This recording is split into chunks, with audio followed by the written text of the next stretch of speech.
Hello friends, today we are going to start with the chapter of set off and carry forward of losses.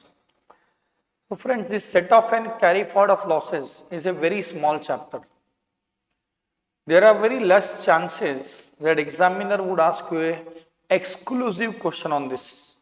But yes, definitely, whenever there is a question of computation of total income and tax liability, this chapter would be forming part of it.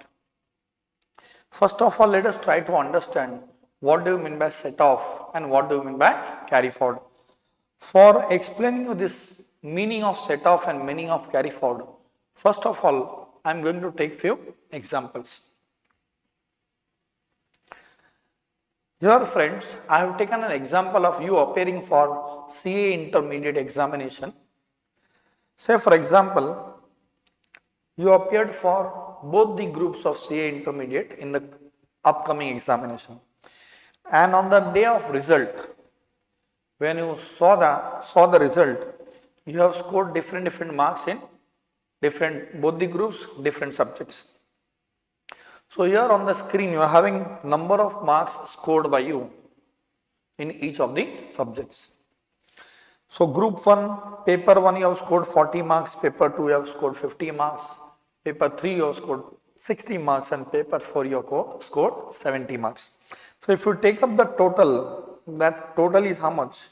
That total is 220 marks. 220 marks. Now, if you look at the marks scored by you in group 2, it is 45 marks in each of the subject. So the total turns out to 180 marks.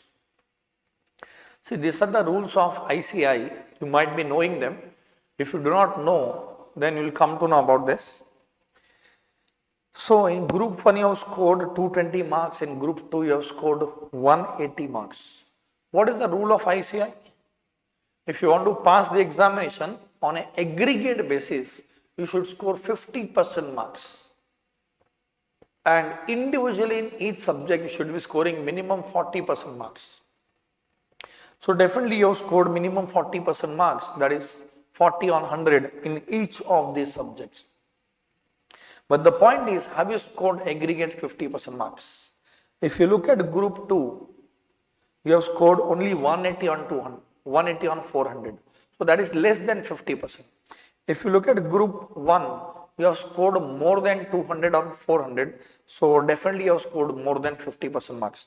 So there is no doubt that you have cleared the examination for group 1.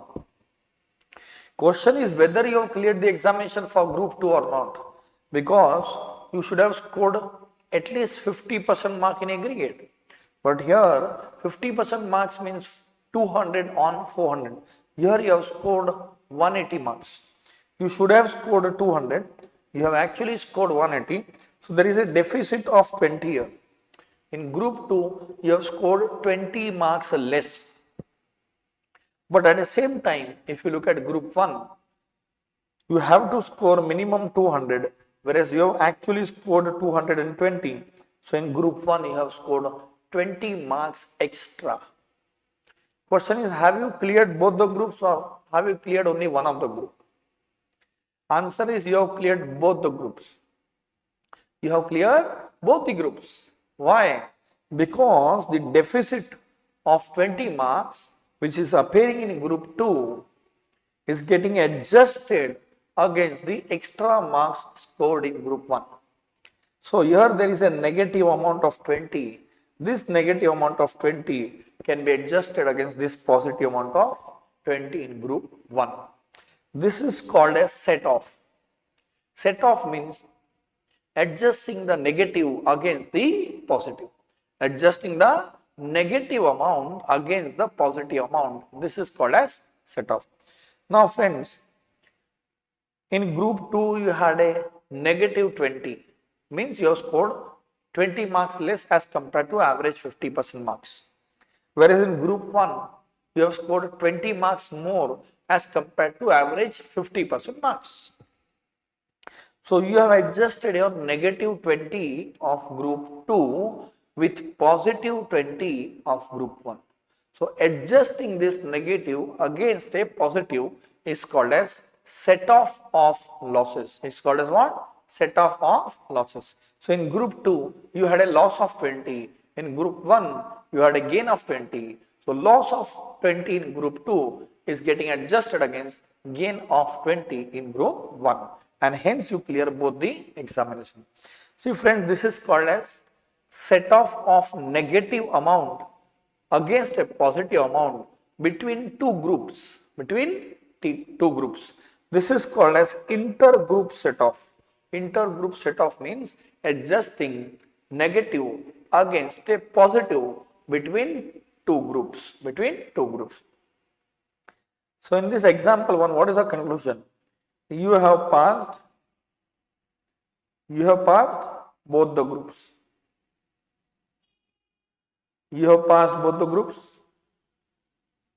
Welcome to CA final.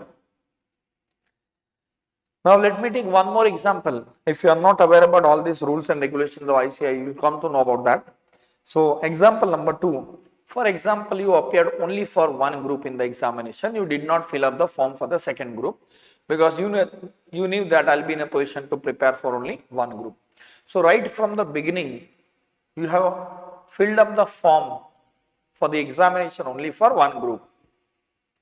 Now for example, you have scored 40 marks in paper 1 of group 1, 40 marks in paper 2 and 60 marks each in paper 3 and 4 respectively.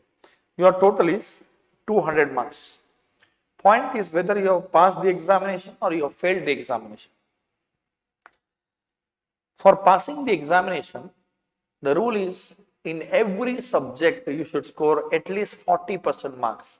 So you should have at least 40 on 100. At the same time, you should have scored at least 50% marks in aggregate. So in each of the subject, have you scored at least 40% marks?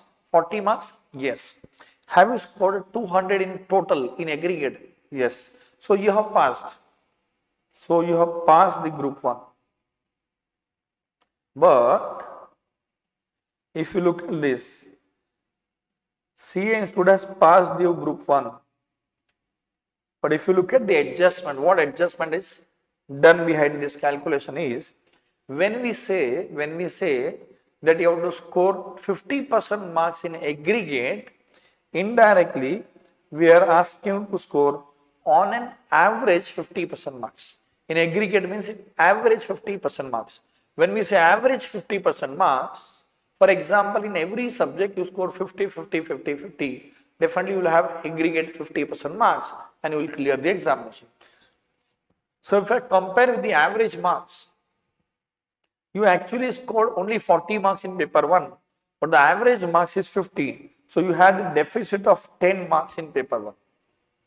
You had a deficit of 10 marks in paper 1. Now if you compare paper 2, there also you have actually scored 40 marks, but you should have scored on an average 50 marks. So here also there is a deficit of 10 marks. But if you compare paper 3 and paper 4, you have a surplus of 10 marks each. So in paper 4, you have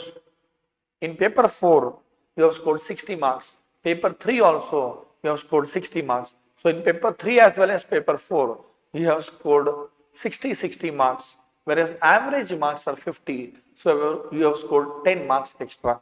So if you look at this negative is getting adjusted against this positive. This negative is getting adjusted against this positive. That is the reason you have cleared the examination. This is also called as set off. Now, in the previous example also, negative was getting adjusted against the positive. So that was called as set off. In this example also, negative is getting adjusted against the positive. This is also called as set off. Question is this allowed?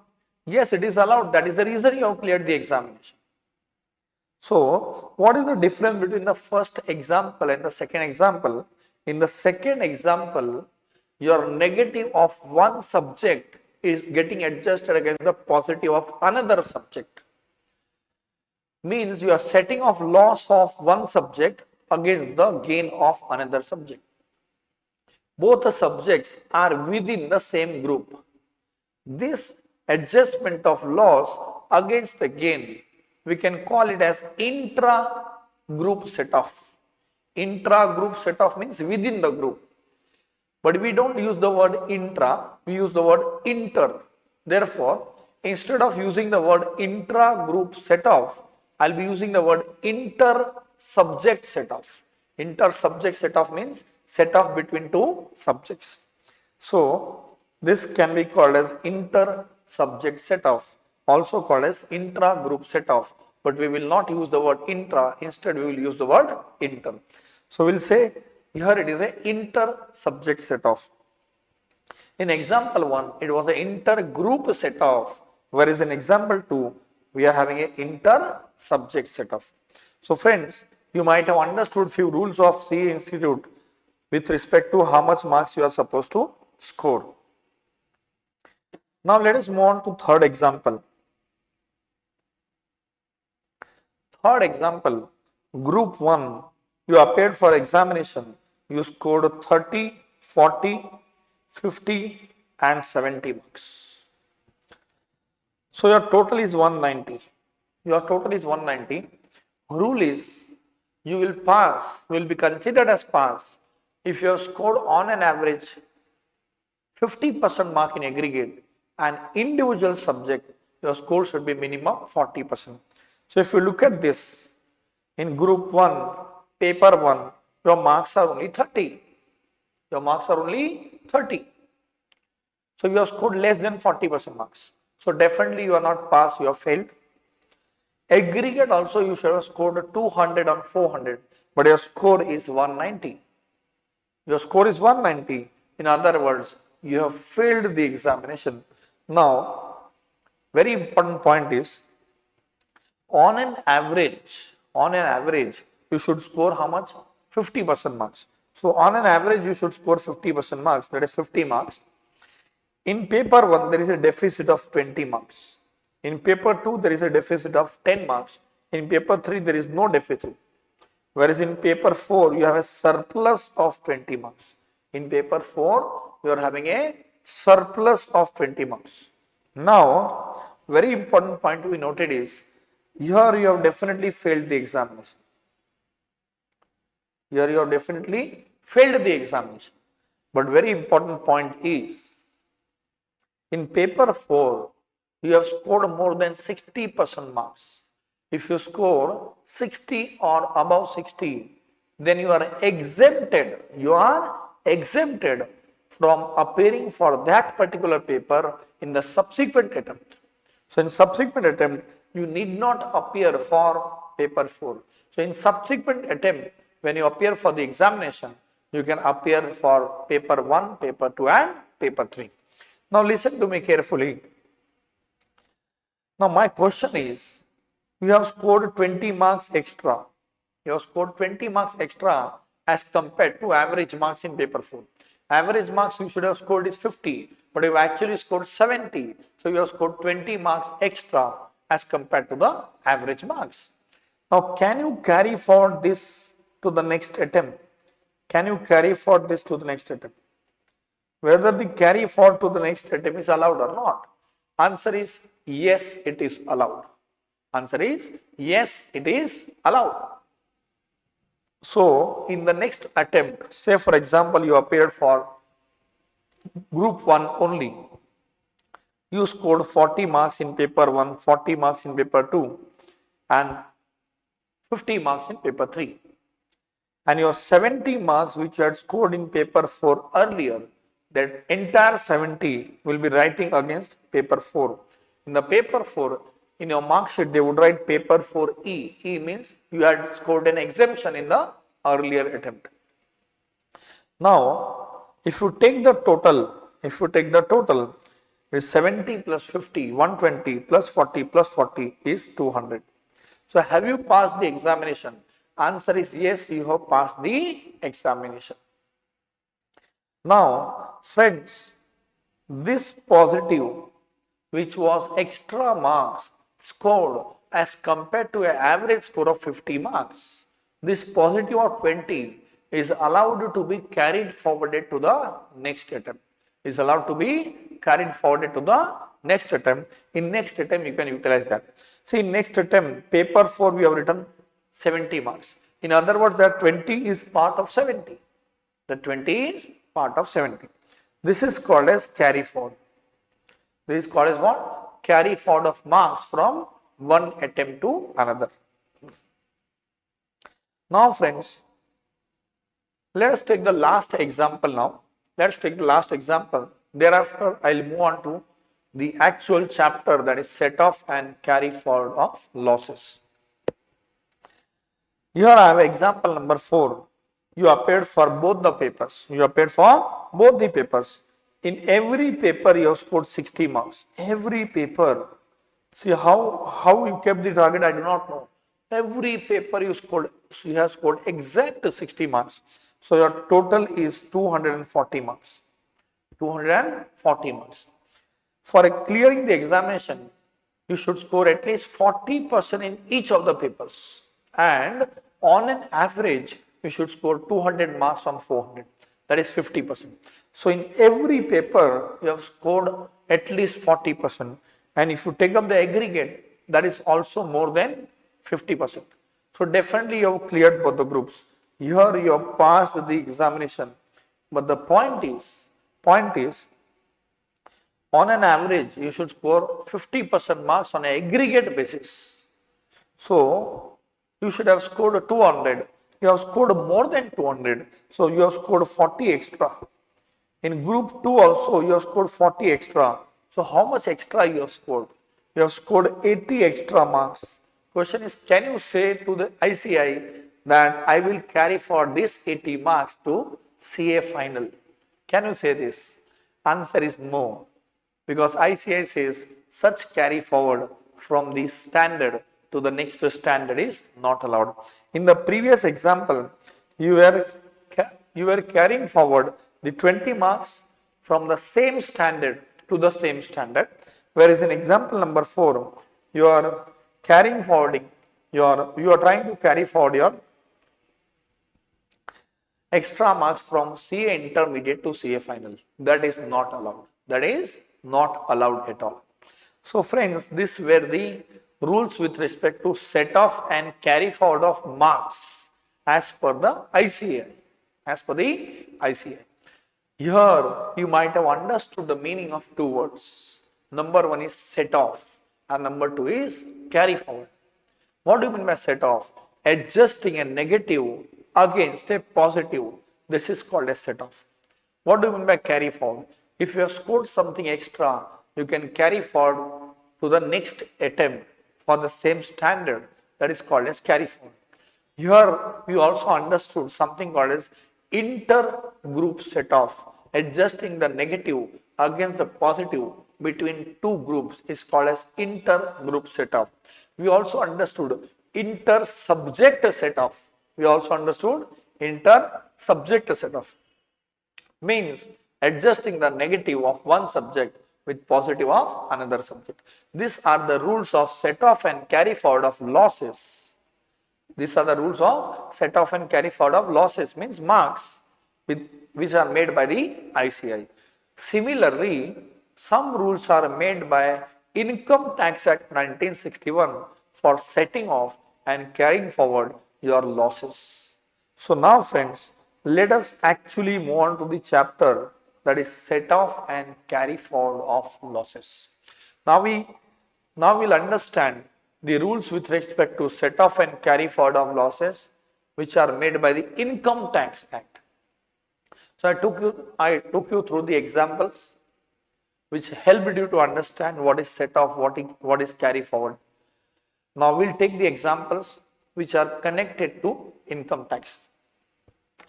Before we actually want to understand what do you mean by set off, what do you mean by carry forward in connection with income tax subject or income tax act or different incomes, let us try to understand which term is a wider term. Here I have written two terms. Here I have written two terms. One is head of income versus sources of income. Sources of income. Say for example, you are having two house property 1, house property 2.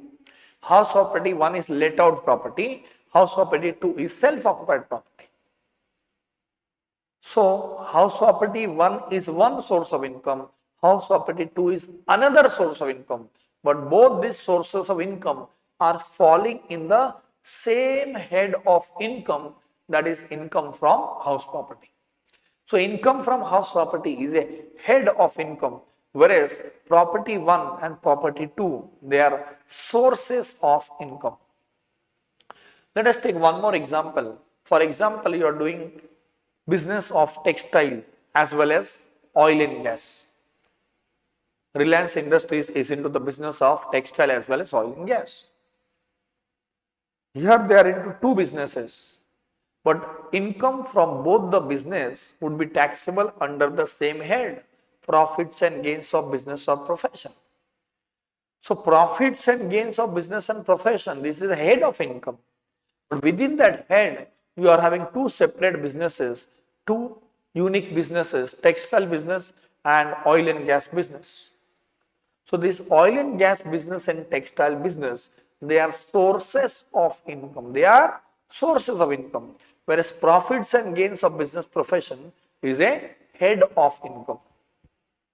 Friends, now you might have understood the difference between the head of income and sources of income. Now, very important point is which term is a wider term. Head will include the source or source will include the head. Definitely friends, head will include the source. Heads of income will include the sources of income. So in income from house property, you may have income from let out property, you may have income from self-occupied property. Similarly, profits and gains of business profession, you may have income from textile business, you may have income from telecom business, you may have income from oil and gas business. So heads of income is a wider term as compared to the sources of income. So here we have understood two terms. Number one is head of income and number two is sources of income. Now friends, let us actually move on to understand what is set off of losses. By taking one example, I'll explain you what is set off of losses. So here I have taken one example in which I am having two properties. Let out property I am having a positive income of 3 lakhs, whereas self-occupied property I am having a negative income of 2 lakhs.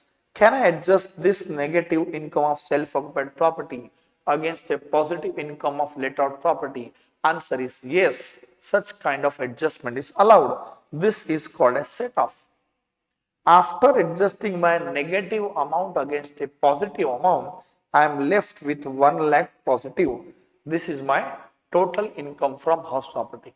Now I have adjusted this negative of 2 lakhs against the positive of 3 lakhs. This adjustment is allowed. So this is called a set off. Setting off a negative income against a positive income.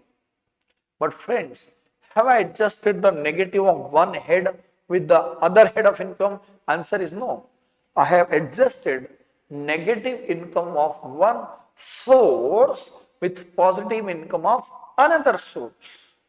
This is called a set off, but this is called a set off between two sources of income. This is called a set off between two sources of income. Either you can call it as intra-head set off, that is within the same head. Either you can call it as set off in the same head, or you can call it as set off between two sources of income. Instead of using the word intra, we prefer to use the word inter. So instead of using the word intra-head set off, I'll be using the word inter-source set off. Instead of inter-source set off, we may use the word inter-source adjustment. Inter-source adjustment. And such inter-source adjustment is done because of the provisions of section 7070. So friends, this is my first step, inter-source adjustment. Inter-source adjustment. What do you mean by inter-source adjustment? Inter-source adjustment means adjusting the negative income of one source with the positive income of another source within the same head. That is called as inter-source adjustment. So with this example number 1, you might have understood inter-source adjustment. Now friends, let's move on to second example. Here in second example, your income from house property from the let out property is 1,50,000. From the self-occupied property, you are having a negative income of 2 lakhs. Can you adjust this negative income of 2 lakhs against the positive income of 1,50,000? Definitely yes. But even after adjusting this, you are left with negative of 5,050. First of all, adjusting the negative income of self-occupied property with the positive income of let-out property, you know it is called as inter-source adjustment. This is what we had discussed in example number 1. Now if you look ahead in the same example, my total income from house property is negative 50,000. My total income from house property is negative 50,000. And at the same time, I am also having positive income under the head profits and gains of business or profession. I am having a positive income under the head profits and gains of business or profession. Here the question is, can I adjust the negative amount of income from house property against the positive amount of profits and gains of business or profession? Answer is yes, you can adjust. If you adjust, you will have a total income of 50,000. Now the point is, the negative income of house property which is getting adjusted against the positive income of profits and gains of business profession. This is an adjustment of loss against a gain.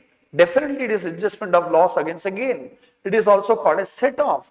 But are you setting off the negative amount against the positive amount within the same head?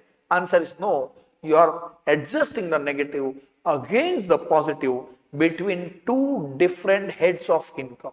Between two different heads of income. This is called as inter-head adjustment. Inter-head set-off. Instead of inter-head set-off, we use the word inter-head adjustment.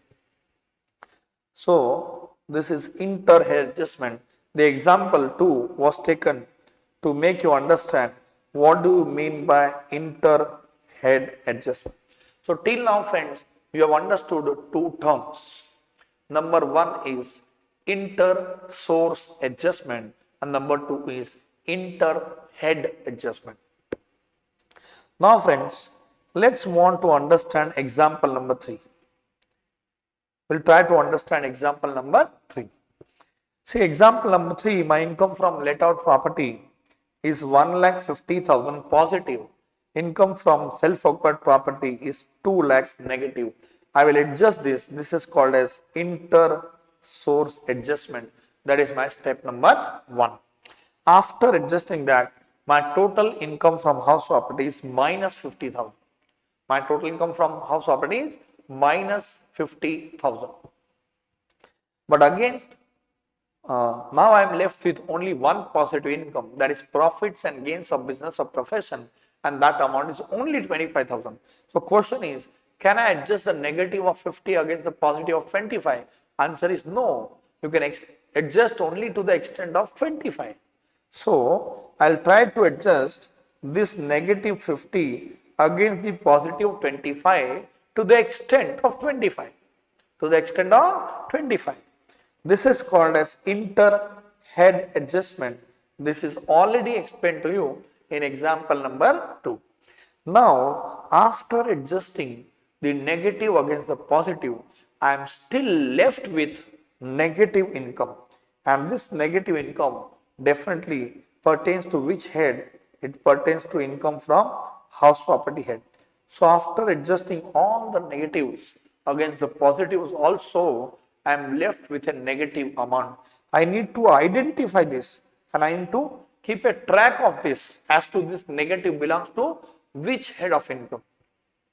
Now, do I have any other positive income against which I can adjust this negative? I do not have it. So this negative, can it be taken from this year to the next year?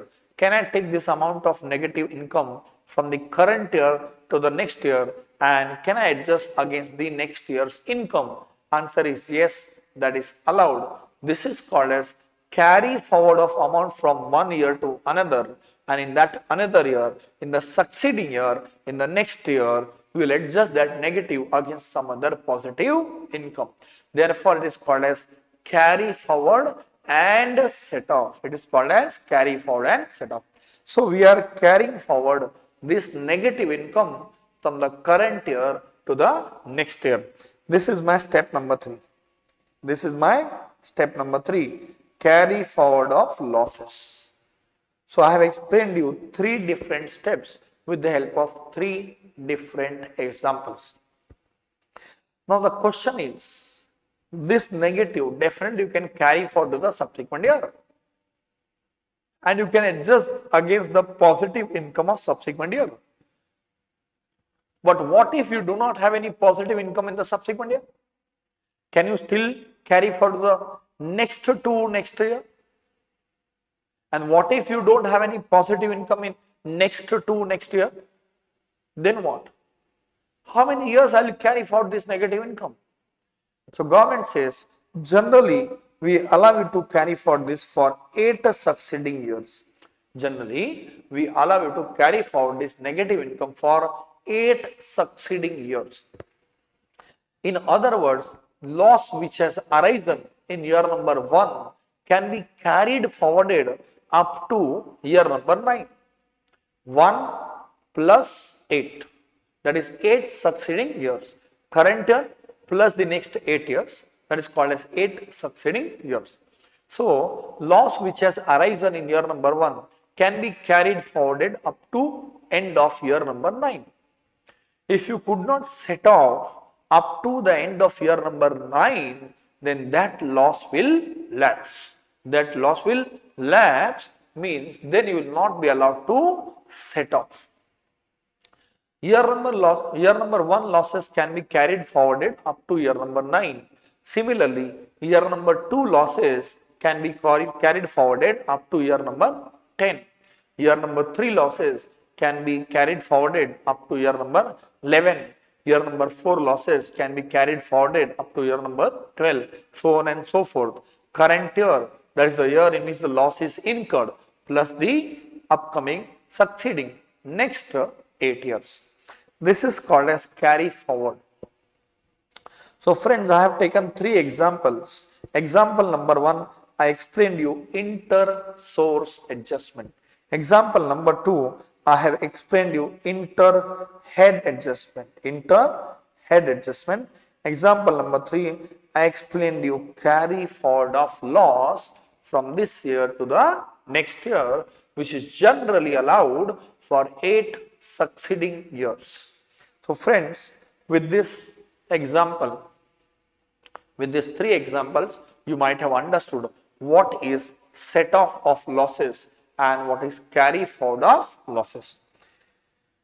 Now, friends, the losses which you have carried forwarded from the current year to the next year, losses which you have carried forwarded from the current year to the next year, definitely you would try to adjust those losses against the positive income in the next year. So the question is, this negative in the next year, in the current year we call this as carry forward of losses. In the next year, it will be called as brought forward losses. It will be called as brought forward losses. It is as good as you are closing the ledger account. So you call this as to balance carried forward, and then you say by balance brought forward. So in closing balance, you write balance carried forward. In the opening balance, you write balance brought forward. Similarly, the losses which you are carrying from this year to the next year, that is called as carry forward of losses. So those losses in the next year will be called as a brought forward losses. Will be called as what? Brought forward losses. Now the point is, very important point to be noted is, listen to me very, very carefully. because I am going to discuss a very important point. Now, in the next year, these losses will be definitely called as brought forward losses. In the next year, these losses will definitely be called as brought forward losses. But that brought forward loss, you have to adjust against some other positive income. Question is, can you adjust against any positive income? Or you will be allowed to adjust only against certain specific positive incomes. So generally, rule is, once you carry forward the losses from one year to another year, those losses can be adjusted against the positive income of the same head. It can be adjusted against the positive income of same head. For example, in example number 2 as well as 3, you adjusted the negative income from house property against the positive income of profits and gains of business profession. So, negative income of one head was adjusted against the positive income of another head.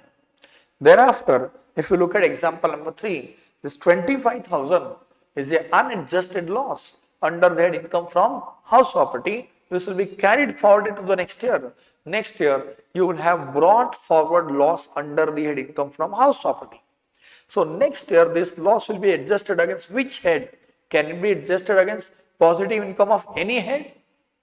Answer is no.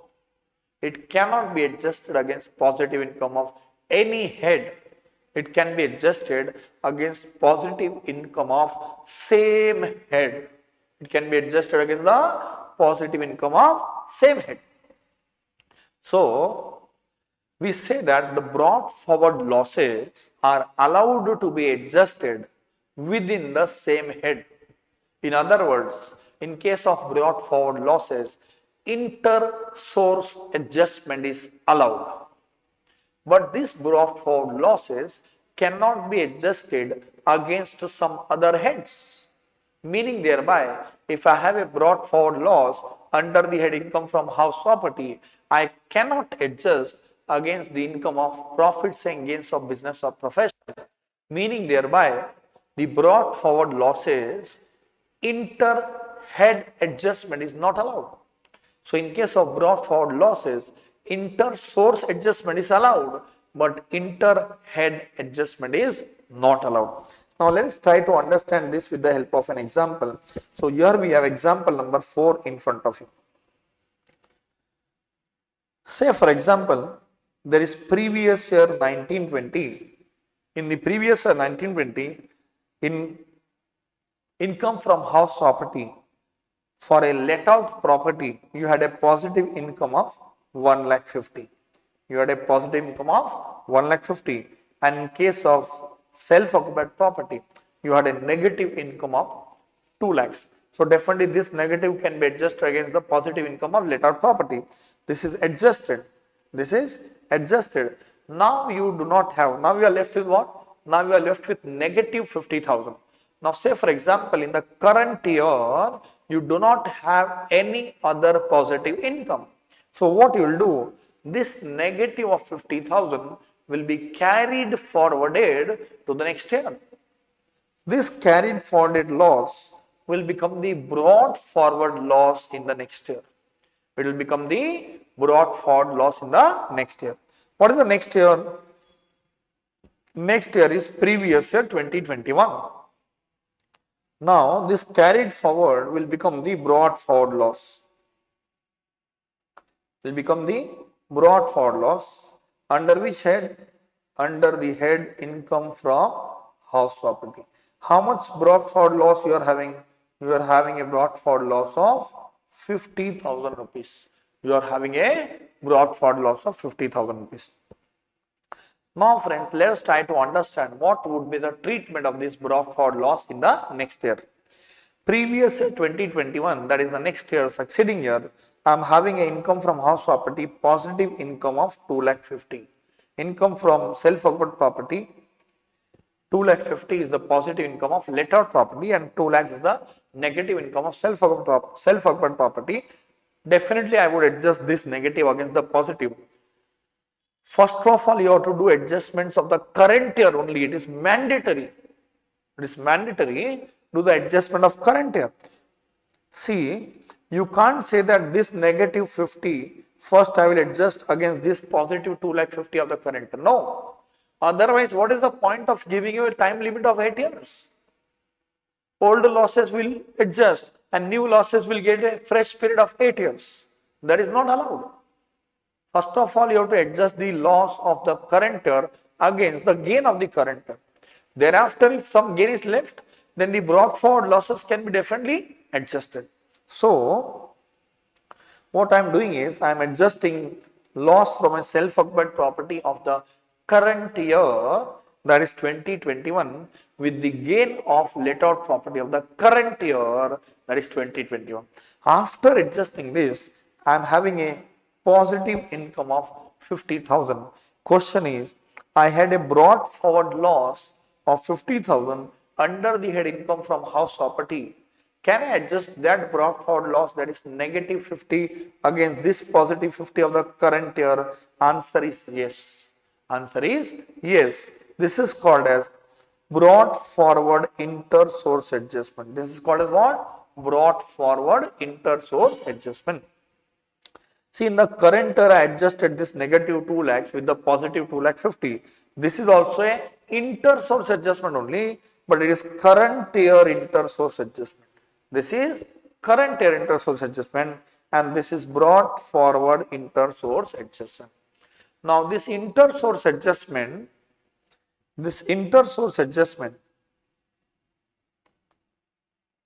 I have explained you two terms. What are those? Inter-source adjustment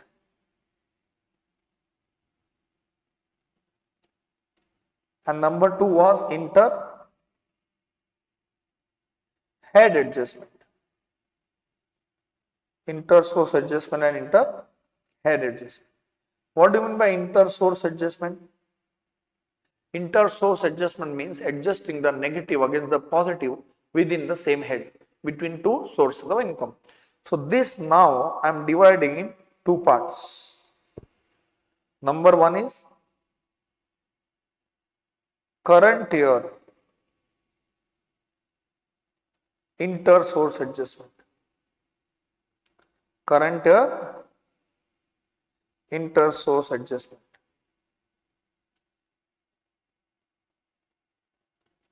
And number two is brought forward inter-source adjustment. Brought forward inter-source adjustment. So this inter-source adjustment is divided in two parts. Number one is current year inter-source adjustment and number two is brought forward inter-source adjustment. It is mandatory for you to first do current year inter-source adjustment. Thereafter only you can proceed with brought forward inter-source adjustment. Instead of saying that two parts, I can say that it is point 1A and 1B. I can say it is point 1A and 1B. Point 1 was inter-source adjustment. So this is 1A, current year inter-source adjustment, and this is 1B, and this is brought forward inter-source adjustment. So my inter-source adjustment is divided in two parts, current year inter-source adjustment and brought forward inter-source adjustment. The way my inter-source adjustment is divided in two parts, similarly my inter-head adjustment is also divided in two parts. So this is my point number 2, inter-head adjustment. I am also dividing this in two parts, 2A and 2B. What is 2A? 2A is current year inter-head adjustment. Current year inter-head adjustment means negative income of one head of income of the current year is getting adjusted against positive income of another head of income in the same year. Negative, positive, both are belonging to the same year. Negative belongs to one head, positive belongs to another head. That adjustment is called as current year inter-head adjustment. And the last one is brought forward inter-head adjustment. We need to understand this. What is this brought forward inter-head adjustment? And the question is whether this brought forward inter-head adjustment is allowed or not allowed. So I have already earlier told you that this brought forward inter-head adjustment is not allowed. So current year inter-head adjustment is allowed. Sorry, current year inter-source adjustment is allowed. Brought forward inter-source adjustment, this is also allowed. Current year inter-head adjustment, this is also allowed. But brought forward losses, inter-head adjustment is not allowed. For brought forward losses, inter-head adjustment is not allowed. Let's try to understand this with the help of an example.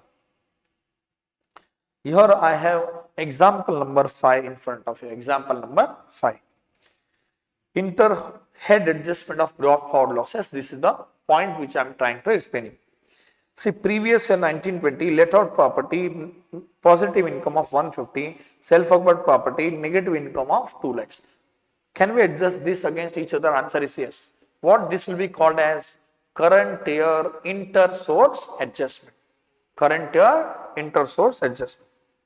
Now I am left with 50,000 negative income. I don't have any other positive income in the previous year 1920. So what I will do about this negative income of 50,000? Definitely this negative income of 50,000 I will carry forward to the subsequent year. In subsequent year this will be called as brought forward losses. This brought forward loss is of which head? This is brought forward loss of house property. This is brought forward loss of house property. Now the point is, now comes the previous year 2021. In previous year 2021, I have a positive income from let out property 2 lakhs and a negative income of self-occupied property 2 lakhs. Will I adjust this? Yes, it is mandatory for you to first adjust the current year losses. Before looking at the brought forward losses, you adjust the current year losses. This adjustment is allowed. This adjustment is called as current year inter-source adjustment. This is called as current year inter-source adjustment. Now friends, you don't have any other positive income under the head income from house property in this year. But yes, you are having positive income under the head profits and gains of business or profession. Question is, can you adjust this negative income from house property of the last year against the positive income of PGBP of the current year? In other words, whether brought forward losses can be adjusted against other heads or not? Answer is no. This is not allowed. This is not allowed. So brought forward losses, inter-source adjustment is allowed. Within the same head, adjustment is allowed. But between the heads against other heads, adjustment is not allowed. In other words, one line conclusion is brought forward IFHP loss can be adjusted only against the positive amount of IFHP in the current year. It cannot be adjusted against any other head positive amount. So friends, with these 5 examples, I have explained you different things. Example number 1 was taken to explain you what is inter-source adjustment. Example number 2 was taken to explain you what is inter-head adjustment. Example number 3 was taken to explain you what is carry forward of losses. Example number 4 was taken to explain you whether the losses of whether the brought forward losses is allowed to be adjusted against the same head or not. So answer is yes, it is allowed. This is allowed. So you had a brought forward loss under the head income from house property and you adjusted against the positive amount of income from house property in the current year, that is allowed. And so example number 4 was brought forward losses inter-head adjustment, brought forward losses inter-source adjustment. And example number 5 was inter-head adjustment of brought forward losses. And we concluded that brought forward losses inter-source adjustment is allowed, but inter-head adjustment is not allowed. So example number 5 was for inter-head adjustment of brought forward loss, where we concluded that this is not allowed. Now friends, with the help of all these 5 examples, I have made you understand different points. Now I am making standard set of rules. This you have to follow while setting of the losses, and then we'll proceed with respect to the different set of rules with respect to different incomes. Step number 1A is current year inter-source adjustment. Step number 1 is what? Current year inter-source adjustment. Means what? What do you mean by current year inter-source adjustment? Negative income of IFHP of the current year is getting adjusted against the positive income of IFHP of the current year. This is called as current year inter-source adjustment. Thereafter, we have step number 1B. This is called as inter-head adjustment. This is called as brought forward inter-source adjustment. First of all, see, there are 3 steps. Step number 1 is inter-source adjustment.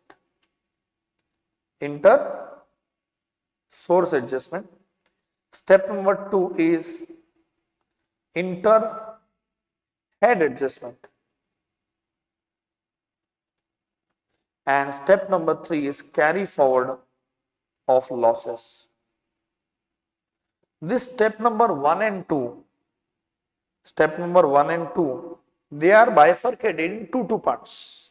Step number 1 is bifurcated in 2 parts. Step number 2 is also bifurcated in 2 parts. So step number 1 is current year inter-source adjustment and brought forward inter-source adjustment. So what do you mean by current year inter-source adjustment? Negative income of IFHP of the current year getting adjusted against the positive income of IFHP of the current year. That is called as current year inter-source adjustment. Next, step number 1B is brought forward inter-source adjustment. Is that allowed? Yes, it is allowed. What do you mean by brought forward inter-source adjustment? Negative income of the last year of IFHP getting adjusted against the positive income of current year of IFHP only. This is called as brought forward inter-source adjustment. So this is my step number 2. Step number 1B. Basically these 3 steps are now getting bifurcated and ultimately it will become 5 steps. Instead of writing 1, 2, 3, 4, 5, I have written 1A, 1B, 2A, 2B and step 3. Next step is current year inter-head adjustment. Next step is what? Current year inter-head adjustment. Current year inter-head adjustment means what? Negative income of IFHP of current year getting adjusted against the positive income of PGBP of the current year. That is called as current year inter-head adjustment. Is it allowed? Definitely yes, it is allowed. Next is brought forward inter-head adjustment. Means you have a brought forward loss, that is losses from the past years under the head IFHP. Can you adjust that against the positive income of PGBP in the current year? No, that is not allowed. Brought forward losses cannot be adjusted against some other head of income. Therefore, the step 2B, inter-head adjustment of brought forward losses, this is marked as red. This is not allowed. This is not allowed. For explaining you this, I had taken example number 5. Now friends, first 3 things are allowed. Current year inter-source adjustment, brought forward inter-source adjustment, current year inter-head adjustment. After all these adjustments also, if you are left with some negative amount, that negative amount will be carried forwarded to the subsequent year.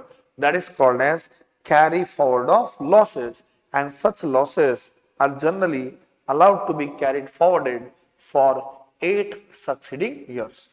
So friends, broadly these 3 steps are now bifurcated into 5 steps. 1A, 1B, 2A, 2B and 3. Let us say 1, 2, 3, 4, 5. So your step number 1 is current year inter-source adjustment. Your step number 2 is brought forward inter-source adjustment.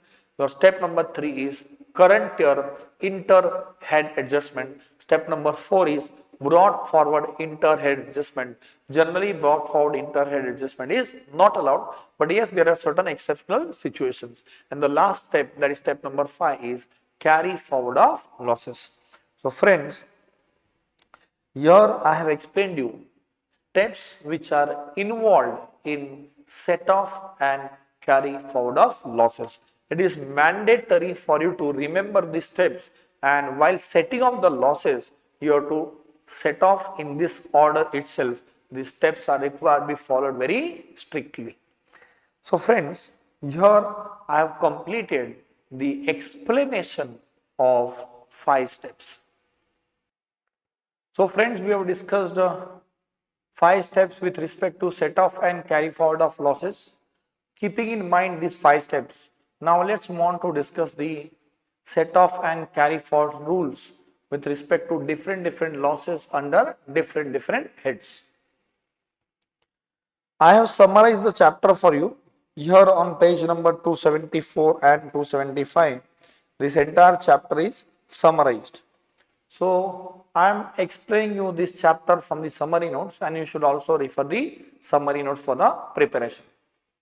If at all you come across any doubt, if some doubt comes to your mind, in that case you can go and see the detailed notes which is written in paragraph form. So basically this is around 5 pages. These 5 pages paragraph notes are converted into 2 pages summary table notes. So now friends, let's move on to discuss what are the set off and carry forward rules for different losses incurred under different heads. First of all, let us talk about the first head of income, that is income from salaries. Friends, you know that income from salary, an employee is working for employer and he is getting salary. So in that case, there can never be a loss. There can never be a loss. While computing income from salary, you have only 3 deductions. Number 1 is standard deduction, 50,000 under section 16 clause 1A. Then second deduction is deduction with respect to entertainment allowance in section 16 clause 2. And third is section 16 clause 3, deduction with respect to profession tax. So your deductions amount will always be lower than the amount of your gross salary. So you can never have losses under the head income from salaries. Now friends, let's move on to income from house property. Can you have losses under the head income from house property? Yes. Self-occupied property, you always have a loss only.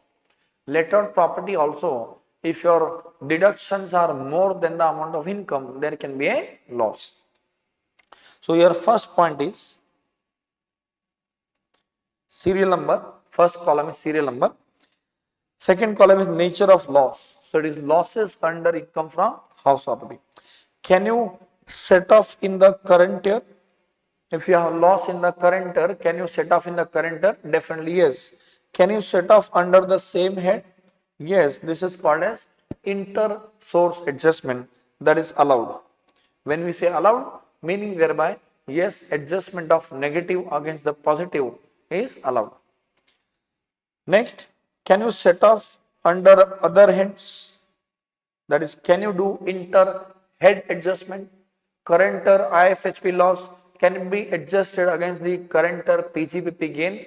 Answer is yes, it can be adjusted, but you should keep in mind, already I have covered this point in the chapter of income from other sources, saying that against winning from lottery, crossword puzzle, card game, gambling, betting, against this income, no loss can be set off. So this IFHP loss can be set off against positive income of any other head. Any other head. So IFHP loss can be set off against the positive income of salary also, PGPP also, capital gain also, IFOS also, but except winnings. So against winning, you cannot set off this IFHP loss. In fact, against winning from lottery, etc., you cannot set off any loss. So first, you have done inter-source adjustment. Then if the loss is left, you do inter-head adjustment. Still if loss is left, you can carry forward the loss from the current year to the subsequent year. Such carry forward is allowed generally for 8 succeeding assessment years. Once this loss is carried forward from the current year to the next year, for the next year, that loss will be called as brought forward loss. That loss will be called as brought forward loss. So the point is that brought forward loss, can you adjust against the positive income under the same head? Answer is yes, it is allowed. So brought forward loss set off in the subsequent year means we are talking about the brought forward loss. Under the same head, can you adjust? Yes, you can adjust, and that section is section 71B. Under other heads, can you adjust? Answer is no. Under other heads, you can't adjust. Friends, I have already told you that brought forward losses can be adjusted against same head, but it cannot be adjusted against other heads. So for brought forward losses, inter-source adjustment is allowed, but inter-head adjustment is not allowed. Next column is shall business be continued. So since this is not business only, this point is not applicable here. Last point is it necessary to submit the return of loss in time? Friends, government has made a rule in section 8080 saying that losses will be allowed to be carried forwarded from one year to the next year provided you submit your income tax return within the due date. And you already know that due date of filing return is either 31st July or 31st October with effect from this year. So if you file the income tax return after the due date, then generally they will not allow you to carry forward your loss from one year to another. So in this case, is it necessary to submit the return of loss on time? It says no. It says no means even if you submit the return after the due date, the IFHP loss is allowed to be carried forwarded from the current year to the next year. Hopefully friends, this is very much clear to you. With this, I have explained you the rules with respect to set off and carry forward of losses under the head income from house property. Now we'll move on to understand the set off and carry forward rules with respect to losses under the head PGBP. So before I actually want to explain you this, let me try to summarize the things. First of all, in PGBP, can you have the loss? Definitely you can have the loss. If you don't have the loss in business, where you will have the loss? Salary, you can't have the loss. House property also, generally you can't have the loss, but self-occupied property, you have the loss. Let out property, having the loss chances are too less. But yes, in the head of PGBP, you can have the loss. Friends, business I am dividing three parts. Business I am dividing in three parts. The first business is speculative business. First business is called as what? Speculative business. Speculation business means when you purchase any commodity, and you sell that commodity without taking the delivery. You sell that commodity without taking the delivery. In that case, we say that you are into a speculation business. For example, there is a farmer who is growing, say, rice. Before he has actually started his agricultural activities itself, I have entered into an agreement with that farmer. Saying that your rice I will purchase at the rate of 30 rupees per kg. So this contract is made by me with the farmer even before he has started the primary activities. So whatever rice he is getting from his farmland, that entire rice he has committed to sell it to me at 30 rupees per kg. Now say for example, he started doing primary activities. Now the harvesting season has arrived. So he'll do secondary activities. Then he'll get the rice. From that rice he will remove the husk, and then he will pack that rice into sacks. Now that will be sold. I had entered with an agreement or a contract with the farmer to buy all his rice at the rate of 30 rupees per kg. Now say for example, as of now, the price of the rice is 32 rupees per kg. As of now, if you want to enter into an agreement with any of the farmer, or you want to purchase the rice from any of the farmer, harvesting season has arrived. So farmer is ready to sell his rice, but at a price of 32 rupees per kg. So I had entered into an agreement with the farmer, and he has agreed to sell me rice at 30 rupees per kg. But as of now, the price is 32 rupees. So in that case, what I have done, I have told the farmer that I don't want this rice. You do one thing, I entered into a contract with you at a price of 30, whereas right now the price is 32 rupees. So 2 rupees price has increased. Do one thing, you are having 10,000 kg rice. So per kg 2 rupees price is increased. You just pay me 20,000 rupees, that's all. So farmer will send his rice to the market yard and he will pay me 2 rupees per kg. So I have earned profit by purchasing and selling the commodity, but I have not actually taken the delivery of the commodity. I have not actually taken the delivery of the commodity. Without taking the delivery, I have entered into a purchase and sale transaction and I have earned profit. Such kind of business is called as speculation business. See, I am not interested in purchasing the rice. I am interested in that increase in the price of rice. I knew in advance that the price of rice will increase. Therefore, I entered into a contract with the farmer. And the profit element which is earned by me will be called as a profit from speculative business. So there is one business called as speculation business. We have another business called as specified business. This you might be knowing. In the chapter of PGBP, we had section 35 AD. Section 35 AD gave you list of 14 businesses. Section 35 AD gave you list of 14 businesses. Now, if you do any of those businesses, then what is the advantage? You can claim deduction for capital expenditure. You can claim deduction for capital expenditure. So, if at all you are having profit in that business, because of claiming deduction for heavy capital expenditure, that profit may turn out to be a loss. That profit may turn out to be a loss. So in that case, we say that you are having a loss in the speculative business. Then the third business is non-speculative and non-specified. Non-specified means it doesn't fall into the list of those 14 businesses which are given in section 35D.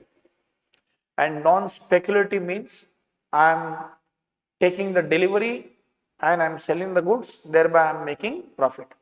So I have not earned profit without taking delivery of the commodity.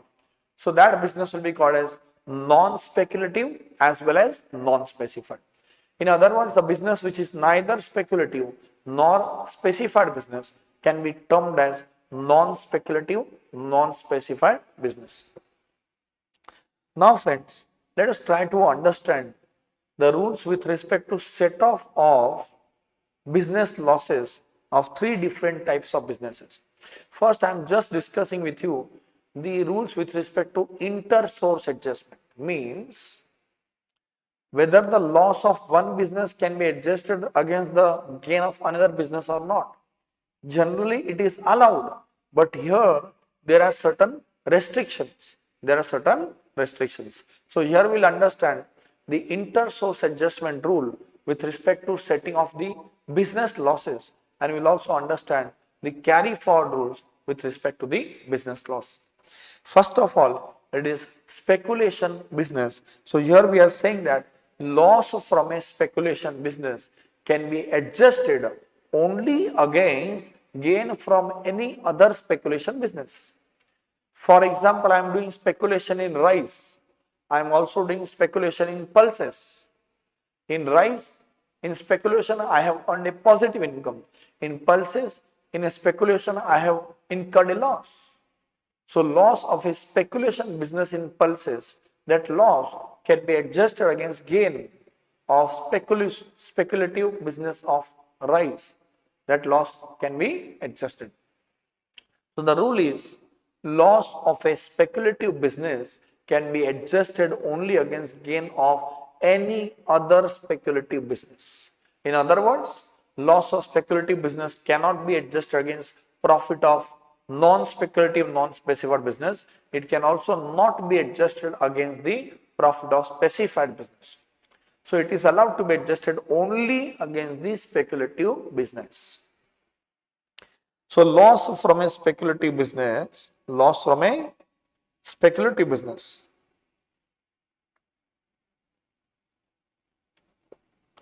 Loss from a speculative business can be set off, can be adjusted only against gain from any other speculative business. In other words, it cannot be set off against specified business and non-specified, non-speculative business. Can you do the inter-head adjustment of this speculation loss? How can you think of inter-head? Because government is not even allowing you inter-source adjustment entirely. When government is putting restrictions even in inter-source adjustment, how can you think about the inter-head adjustment? Definitely it is implied that inter-head adjustment will not be allowed. In other words, loss of speculative business can be adjusted only and only against gain of any other speculative business. It cannot be adjusted against gain of other business. It cannot be adjusted against positive income of some other heads also. So this I have explained you.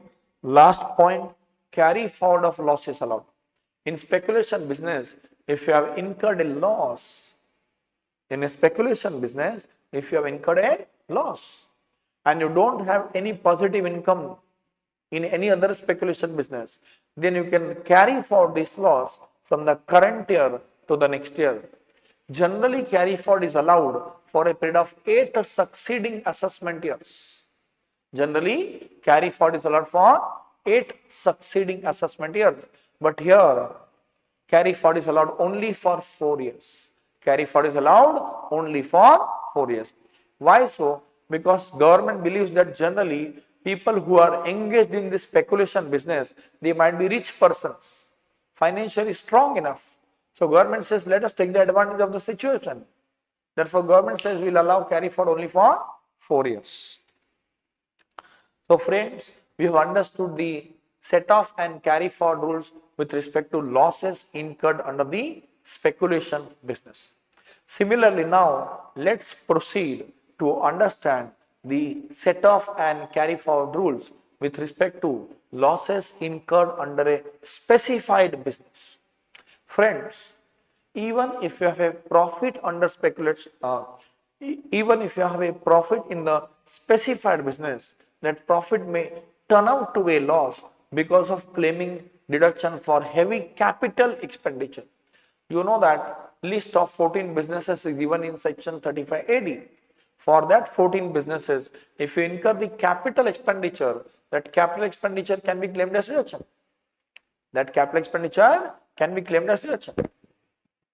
So that capital expenditure, if you claim deduction against the profit, it may happen that your profit amount is less, but because of claiming this heavy expenditure, deduction for heavy capital expenditure, your profit has turned out to be a loss.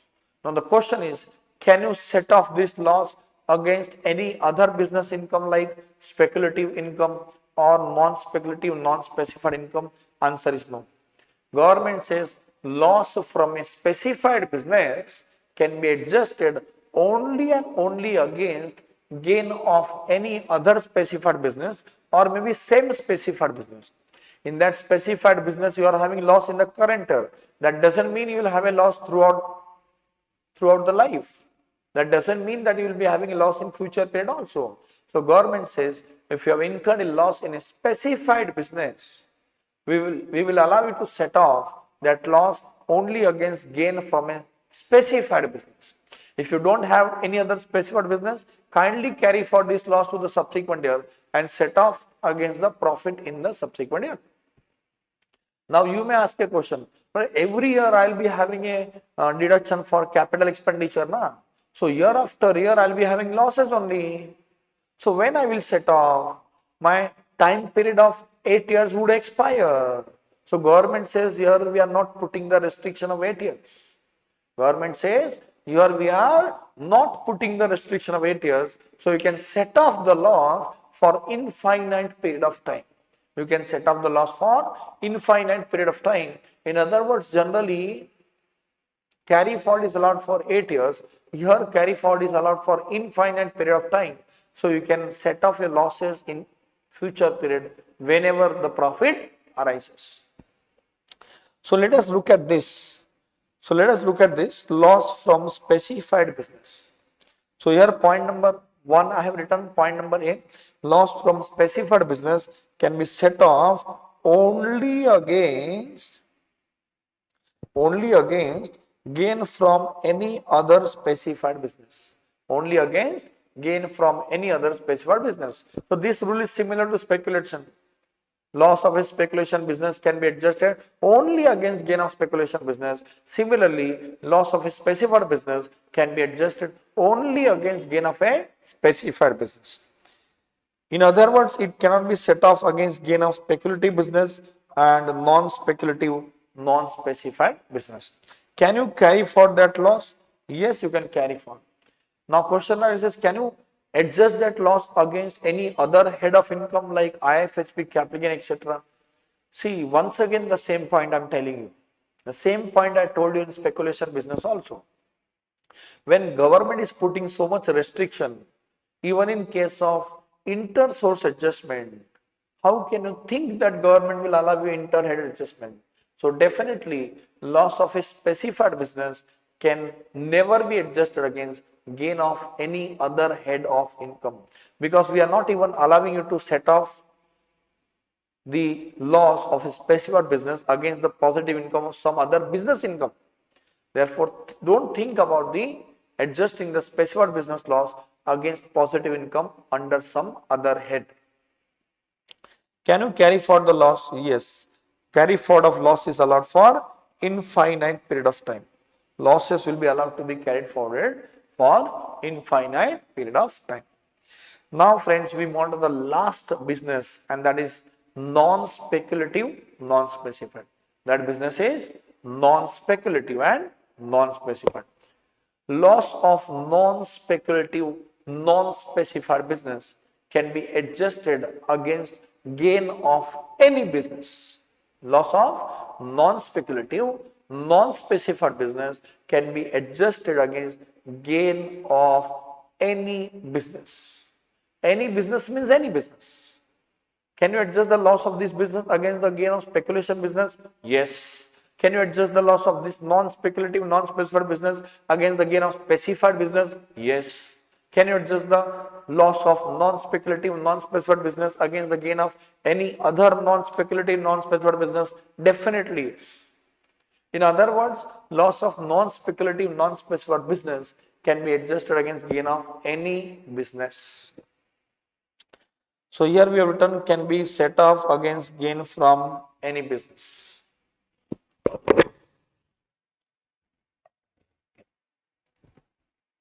So here I have written this loss can be set off against gain of any business.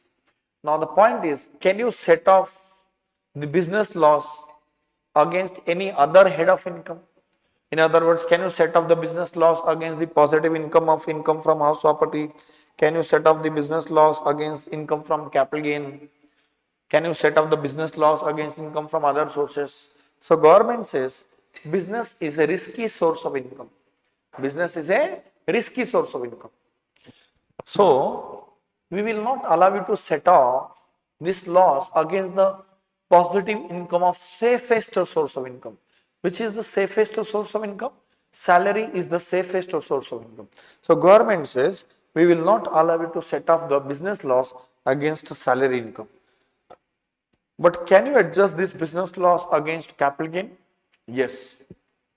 Can you adjust the business loss against income from other sources? Yes, except against winnings. Can you adjust the business loss against the positive income from house property? Yes. So business losses can be adjusted against the positive income of any other heads except 2 points. Against salary you can't adjust, and against winning anyway you cannot adjust any losses. So point number B, we say inter-head adjustment is allowed except against the salary and winnings. Except against salary and winnings. Can you carry forward this business loss? Definitely yes. For what period? For 8 years. Generally, the carry forward of business loss is allowed for 8 years. But here, speculative business carry forward is allowed for 4 years. Special business carry forward for infinite years, and other business carry forward for 8 years.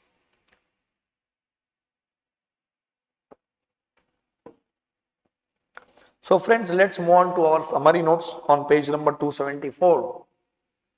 And now let us try to discuss this point number 2, 3 and 4. Let us go through this. First is loss from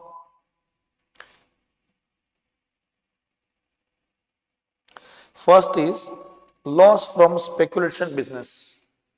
So here in loss from speculation business, we are saying that inter-source adjustment is allowed, but only against profit of speculation business.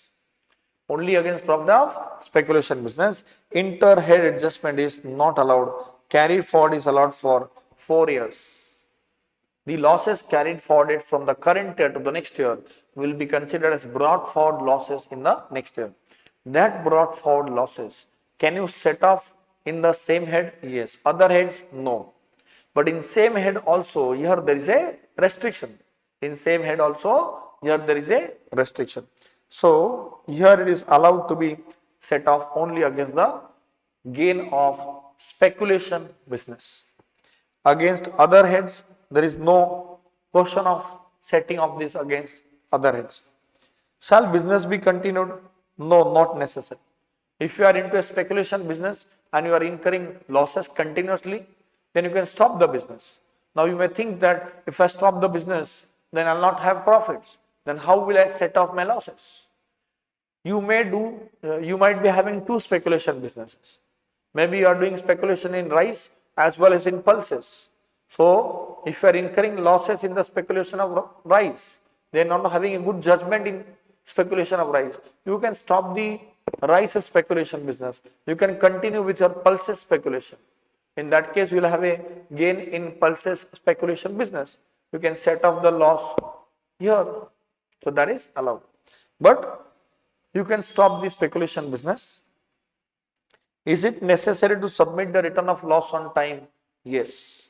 What if you don't submit the return of loss on time? If you don't file your income tax return on time, what is the consequence? What is the consequence? Here we are saying that if you don't file the income tax return on time, then we will not allow you to carry forward your loss. We will not allow you to carry forward the loss. Can you set off the loss? Yes, you can set off. There is no restriction with respect to set off. There is a restriction for carry forward of loss. So if you don't file your income tax return within the due date, then your losses under speculative business will not be allowed to be carried forward to the subsequent year. IFHB losses will be allowed to be carried forward. Now friends, let's move on to point number 3, that is losses from specified business. Loss from specified business, you know that inter-source adjustment is allowed, but only against gain of any other specified business. So here we have written allowed, set off is allowed only against profit of other specified business. Can you do the inter-head adjustment? Can you adjust the negative against the positive of any other head of income? Answer is no. I already told you that since government is not allowing inter-source adjustment fully, there is no question of inter-head adjustment. You can carry forward the losses of specified business for how many years? Infinite period of time till they are not set off. In subsequent year, those loss will be called as brought forward loss of specified business. In subsequent year also, those brought forward losses can be adjusted only against the gain of specified business. It cannot be adjusted against gain of any other business, and don't think about inter-head adjustment. Is it necessary to continue the business?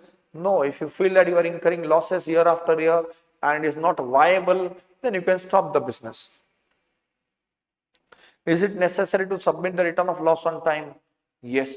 If you don't submit the return of loss on time, then what will happen? We will not allow you to carry forward your loss from the current year to the next year. Here it is not necessary to continue the business. Now you may ask once again the same question. If I stop the business, how will I get the profits and how I will set up the loss? In that case, same answer I am giving you. If you are having two specified business, in one specified business you have incurred a loss, in another specified business there is a gain. So the specified business in which you are incurring a loss, you feel that now this business is not viable, stop that business. Whatever loss is there, you can adjust against the gain of any other specified business. But if you don't have any other specified business, then your loss will be carried forwarded for infinite period of time. Whenever you have profit from specified business, you set off.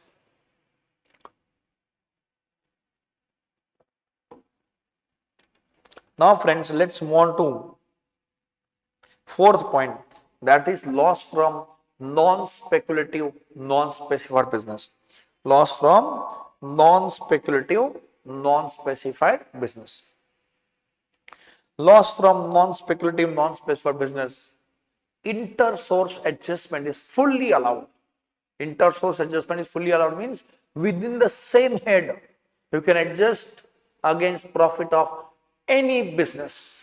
100% inter-source adjustment is allowed. So set off is allowed against profit of speculative business, profit of non-speculative business, as well as profit of specified business.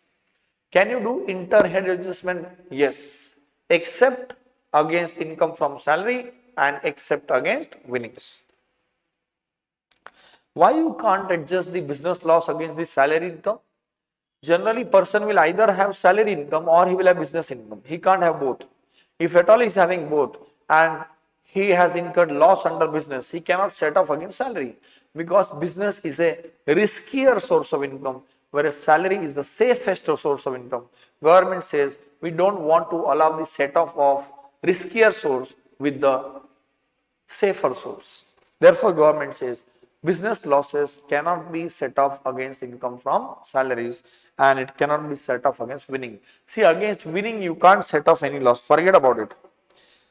After inter-source adjustment as well as inter-head adjustment, if you are still having the losses, you can carry forward such losses for 8 succeeding assessment years.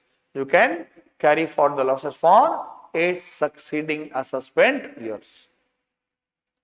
Now, these losses which are carried forwarded to the subsequent year will be considered as a brought forward loss in the next year. Will be considered as a brought forward loss in the next year. Now the question is, these brought forward losses, can you adjust in the same head? Yes. Can you adjust under other heads? Generally, no. Generally, no. But here we have written not allowed, but in the bracket we have written the exception also. So first of all, if you have brought forward losses under the head PGBP, can you adjust against the head of PGBP? Yes, that is fully allowed as per section 72. Can you adjust against other heads? If you are having loss under PGBP, can you adjust against other heads in the same year? Yes, except against salary and winnings. But if the loss is carried forward to the subsequent year, then in the subsequent year, this loss cannot be adjusted against any other head of income. So, brought forward losses inter-head adjustment is not allowed. But in the bracket, here we have written something, except profit from business activity taxable under other heads. Except profit from business activity taxable under other heads.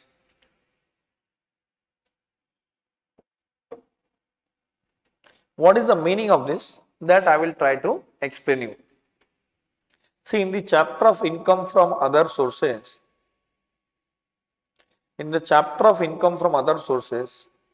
I had explained you that the investment in shares, the money which you have invested in shares, you have bought shares, you have purchased shares. So your funds are blocked. The shares which you have acquired, these shares can be either, it can be a stock in trade for you. Shares can be either stock in trade for you, or it can be an investment.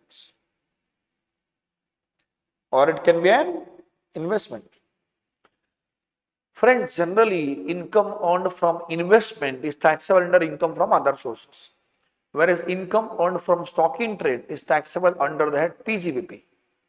But if you recollect, I had categorically said you that dividend income will always be taxable under income from other sources, irrespective of whether the shares are held as stock in trade or whether the shares are held as investment. So if you are holding the shares as stock in trade and if you are having dividend income, if you are holding the shares as investment and you are having dividend income, in both cases, this dividend income is taxable under income from other sources. It is taxable under income from other sources. This point I had discussed with you in the chapter of income from other sources.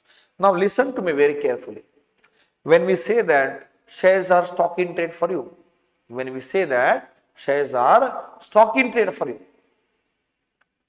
means you are dealing in shares on a regular basis. Dealing in shares is a business activity for you. So, income earned from that business activity, dividend income, actually it should be taxed under the head PGBP. This year onwards, you know that dividend is taxable in the hands of shareholder. But where it is taxable? Income from other sources. Actually, any income earned from a business activity should be taxable under the head PGBP. But this is taxable categorically under the head income from other sources. Now, the set of rules which government has made for setting of the business laws says that loss from a business activity can be adjusted against gain of any other business activity. They are not using the word loss under the head PGBP can be adjusted against gain under any other head of income. The head of income word is not used. They are using the word loss from one business activity can be adjusted against gain of any other business activity, irrespective of whether the income from that activity is taxable under this head or some other head. You should have loss from business activity and you should also have gain from business activity. That business activity income can be taxed under any head as per the provisions made by the government.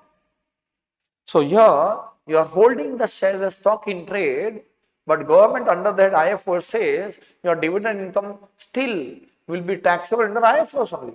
So this is also income from business activity, but it is taxable under some other head, that is IFOs.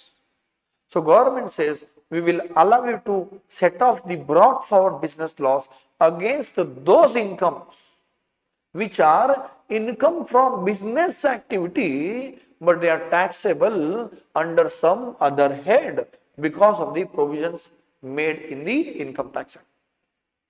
So if you are having brought forward business loss, can you adjust against the dividend income? Yes, provided dividend is from those shares which were held by you as stock in trade. But while making the statement of computation of total income, this dividend income will not fall under the head PGBP, it will fall under the head IFOS only. So here we are saying that this is an exceptional situation wherein we are allowing you to set off your brought forward loss against some other head of income. This is an exceptional situation. I told you the reason behind the provision. Shall business be continued? Not necessary. You can discontinue the business. You can set up the losses with some other continuing business. Is it necessary to submit the return of loss on time? Yes. What if you do not submit the return of loss on time? What if you do not submit the return on time? In that case, your losses, can it be set off? Yes, it can be set off. But what can't happen? Carry forward can't happen. Carry forward will not be allowed. Set off will be allowed, but carry forward will not be allowed. So here friends, we have discussed the set off and carry forward rules with respect to business head. With respect to business head. See, here I am having an example. Say for example, this example is specifically made to make you understand this exceptional situation. What is that exceptional situation? Generally the brought forward business losses can be adjusted against gain of business only, gain under that PGP. But here in an exceptional situation, we are allowing you to set off your brought forward business loss against the dividend income from shares held as stock in trade. So I have taken one example here. See this, previous year is 1920. In previous year 1920, in business A, you had a positive income of 1 lakh. In business B, you had a negative income of 1 lakh 50. So if you set off this negative and positive, this is called as current year inter-source adjustment. Is that allowed? Definitely it is allowed. Now we are left with a negative income of 50,000 under the for the business B.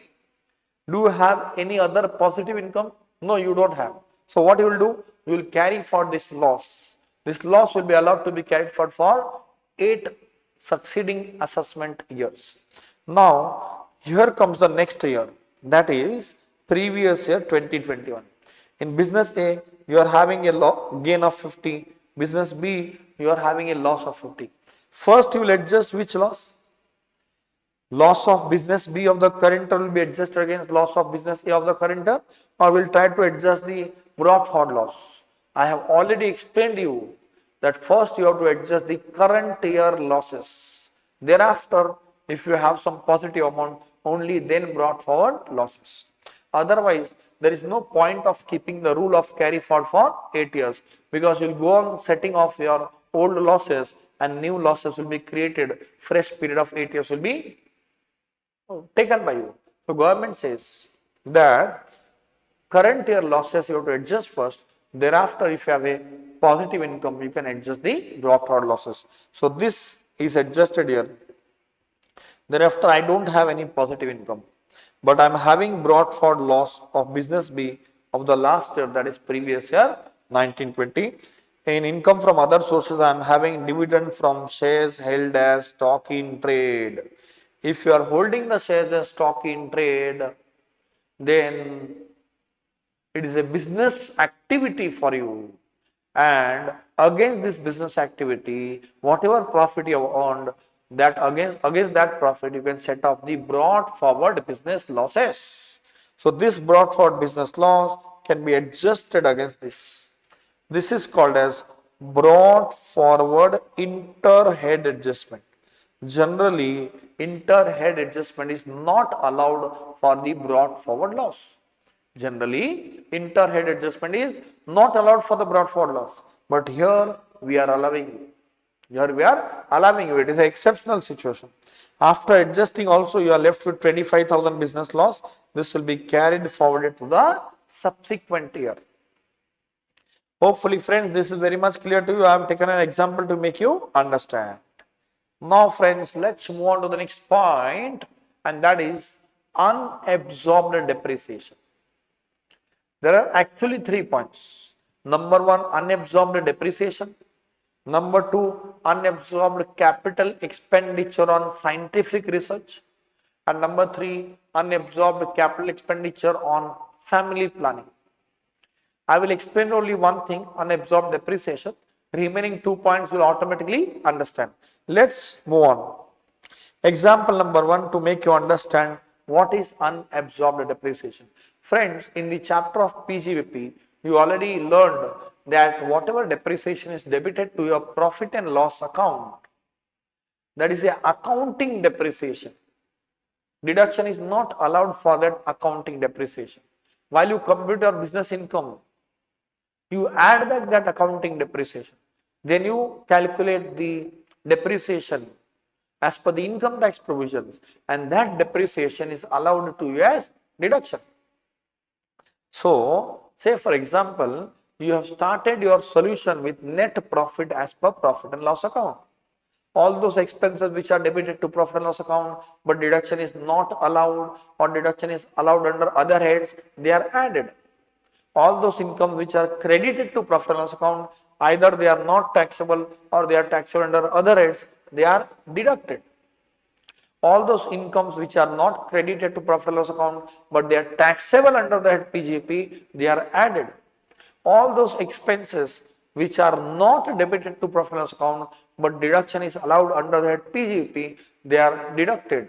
You have to do these 4 types of adjustments. Once you have done all these 4 types of adjustments, you have to do one more adjustment, that is depreciation. So you have to calculate depreciation by applying the income tax provisions, and that depreciation you have to deduct, you have to claim deduction.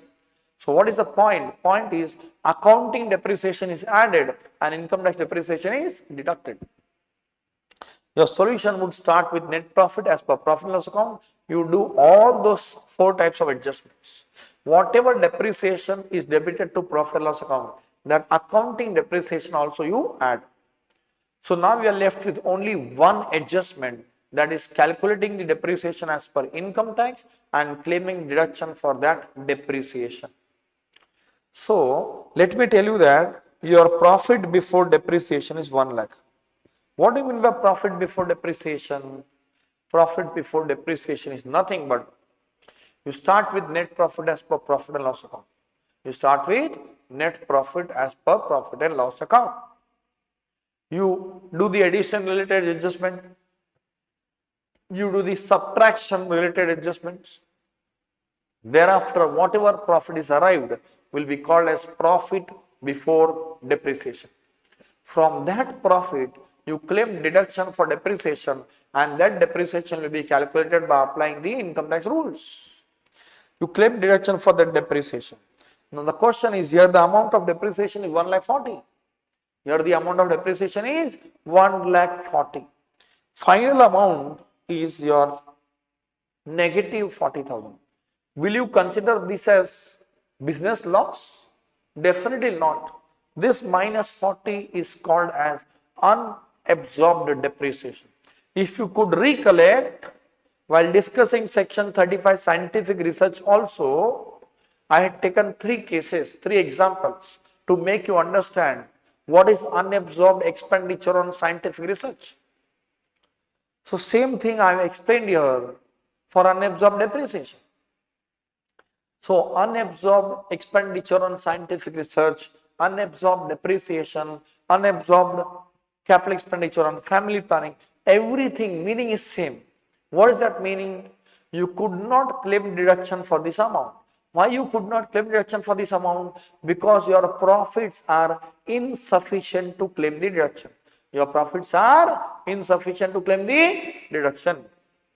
Now, listen to me carefully. Why we are segregating this? This is part of business. This is part of business only. Why we are segregating this?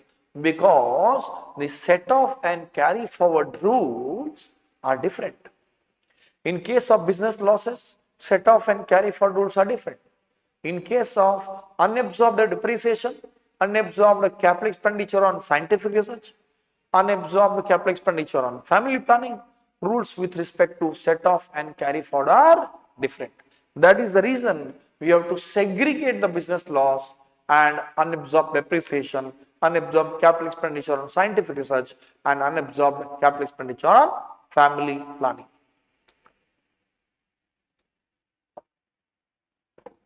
Let me take one more example. Here I have example number 2 in front of you. I have a profit before depreciation of 1 lakh.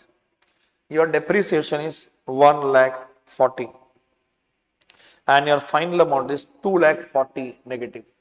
So in the first example, your profit before depreciation was a positive amount. So to certain extent you claimed a depreciation deduction, and the extent to which you could not claim depreciation deduction, that was called as unabsorbed depreciation.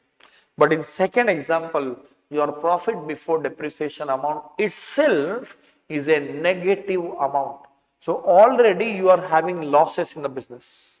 So if you deduct depreciation, your losses will increase. So your negative amount is 2 lakh 40. But this 240 entirely cannot be called as business loss. This entirely cannot be called as business loss. This 240 is required to be bifurcated in 2 parts. How much is business loss and how much is unabsorbed depreciation? Tell me what is the amount of depreciation? 1 lakh 40. Out of that 1 lakh 40, for how much amount you could claim deduction? 0. Because your profit before depreciation itself is a negative amount. So you could not claim deduction for anything.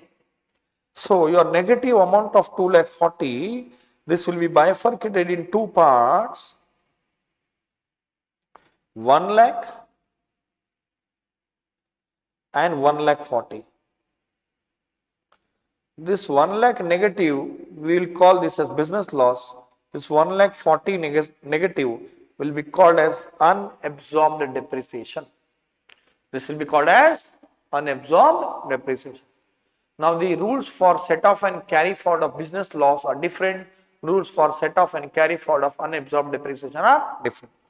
So here in this example, I have a business loss to the tune of 1 lakh and unabsorbed depreciation to the tune of 1 lakh 40,000 rupees. Now friends, let's move on to point number 5, which is talking about set off and carry forward rules with respect to unabsorbed depreciation, unabsorbed capital expenditure on family planning, unabsorbed capital expenditure on scientific research. For all these unabsorbed, rules with respect to set off and carry forward are same. So point number 5. Unabsorbed depreciation as per section 32 subsection 2. Unabsorbed capital expenditure on scientific research. Unabsorbed capital expenditure on family planning. Can you adjust this unabsorbed amount against the same head in the same year? Definitely yes. Definitely yes. Can you adjust against other heads? No. No. Against other heads, the treatment will be given as if it is a business loss. As if it is a business loss. So can you adjust business loss against other heads? Not 100% yes, not 100% no. You can adjust, but not against salary and winnings. Similarly, here also, answer is not 100% no, not 100% yes. You can adjust against other heads, but you can't adjust against salary, you can't adjust against winnings. Against winnings, anyway, you cannot adjust any loss. That is clearly written in section 115BB. This is also discussed with you in the chapter of IFOs. So unabsorbed depreciation, unabsorbed capital expenditure on scientific research, unabsorbed capital expenditure on family planning, can it be adjusted against other heads? Yes, against all heads except not against income from salary. Under IFOs, not against winnings. Against other income you can adjust. Can you adjust against house property income? Yes. Can you adjust against capital gains? Yes. You can carry forward for what time? No limit. Carry forward this unabsorbed depreciation is allowed for infinite period of time. Infinite period of time. This is similar to specified. Na? In specified loss also, loss of specified business, loss was allowed to be carried forward for infinite period of time. Here also, this unabsorbed amount is allowed to be carried forwarded for infinite period of time. Now friends, when you take this unabsorbed amount of depreciation to the subsequent year, when you take this unabsorbed amount of depreciation to the subsequent year, in the subsequent year, how this set off will be done in the same head, how the set off will be done. For example, previous year 1920, you had a business loss of say 1 lakh. I am taking the numbers from that same example number 2 which I had given you. And you have an unabsorbed depreciation of 1 lakh 40. You have an unabsorbed depreciation of 1 lakh 40. Now comes the next year, that is previous year 2021. Now say for example, your profit amount before depreciation. Your profit amount before depreciation is say 2 lakh rupees. Or let me take 3 lakh rupees.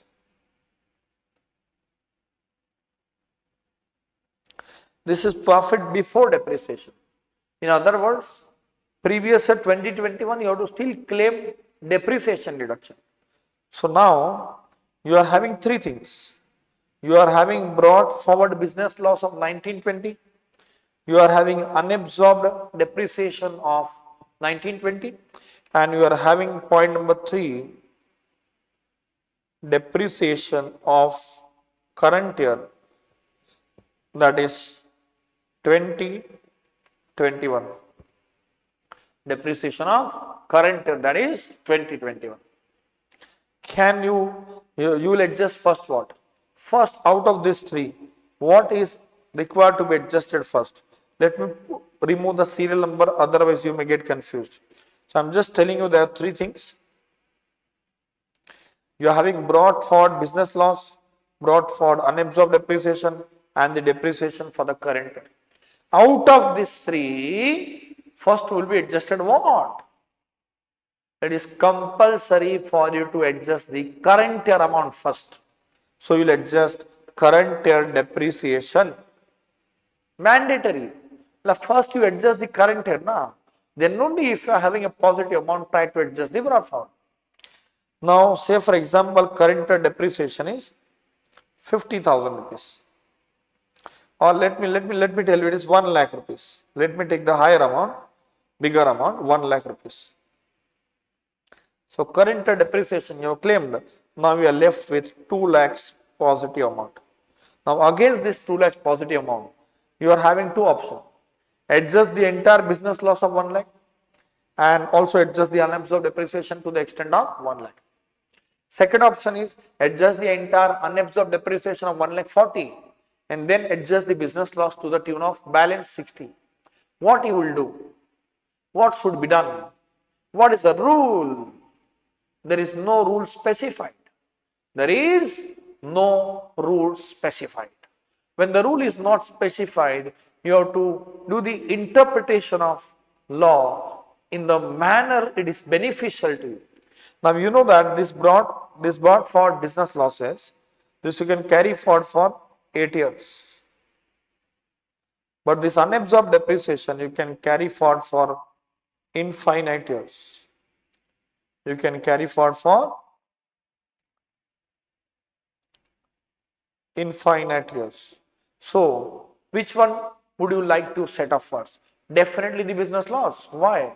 Because in that case, if you don't set off and if the time period of 8 years is completed, then the loss will lapse.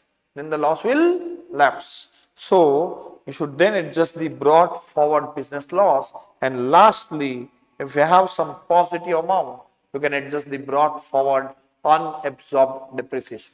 So against this 2 lakhs, you will adjust the brought forward business loss of 1 lakh, you will adjust the brought forward unabsorbed depreciation of 1 lakh, and then you will not have any positive income, and unabsorbed depreciation will be left to the tune of 40,000 that you carry forward to the subsequent year. Hopefully friends, this is very much clear to you. Now let's move on to the tabular presentation, summary notes. So unabsorbed depreciation, unabsorbed capital expenditure on family planning, unabsorbed capital expenditure on scientific research could not be set off entirely in the current year, is carried forward to the next year. It can be carried forward for infinite period of time. Against the positive income of next year, how you will adjust? Inter-source adjustment is fully allowed, but you should do inter-source adjustment in the manner that is beneficial to you. So first you adjust the current year depreciation, then you adjust the brought forward business loss, and then finally you adjust the brought forward unabsorbed depreciation. Now the question is, after doing the inter-source adjustment of the brought forward unabsorbed depreciation, if you are left with some negative amount, can you set off against some other head of income? Generally, brought forward losses are not allowed to be set off against other heads. Inter-head adjustment of brought forward losses is not allowed. But here, exceptionally, government is allowing you. So government says, yes, you can adjust against all heads except salary and except against winning as usual. You can't adjust against salary, you can't adjust against winnings. Is it necessary to continue the business? Not necessary. Is it necessary to submit the return of loss on time? No. In other words, if you look at this column, everywhere it is written yes. So wherever it is written no, you can make this as circle. Day before exam, this circle part you can refer. Here also for carry forward period, every year generally it will be written as 8 years. Wherever it is something else than 8 years, then you should make it circle. Put it in circle. 4 years, no time limit, no time limit. This you revise day before examination. Otherwise you remember 8 years. So friends, here we have completed our discussion with respect to set off and carry forward of losses under the head PGBP. Set off and carry forward of losses under the head PGBP. Now friends, let's move on to understand the set off and carry forward rules. Let's move on to understand the set off and carry forward rules with respect to losses under the head capital gain. Before we actually want to understand this, once again, I would like to take an example to make you understand how the inter-source adjustment will be allowed.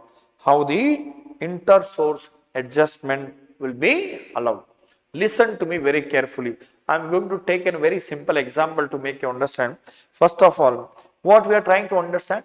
We are trying to understand rules with respect to set off of losses under that capital gain. And which rules? Inter-source adjustment rules. Inter-source adjustment rules means loss under that capital gain. Can it be adjusted against gain under that capital gain? If yes, how? If no, what are the restrictions? So I am telling you that there are certain restrictions.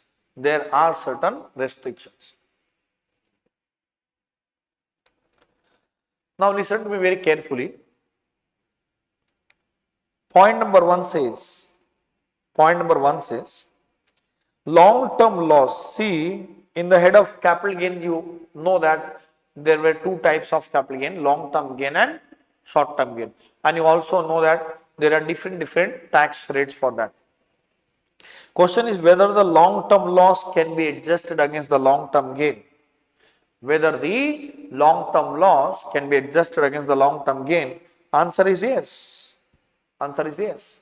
Long-term loss can definitely be adjusted against long-term gain. Another question is, if you are having a short-term loss, can you adjust against a short-term gain? Yes, this is also allowed. This is also allowed. Naturally, it should be allowed, yeah. Naturally, it should be allowed.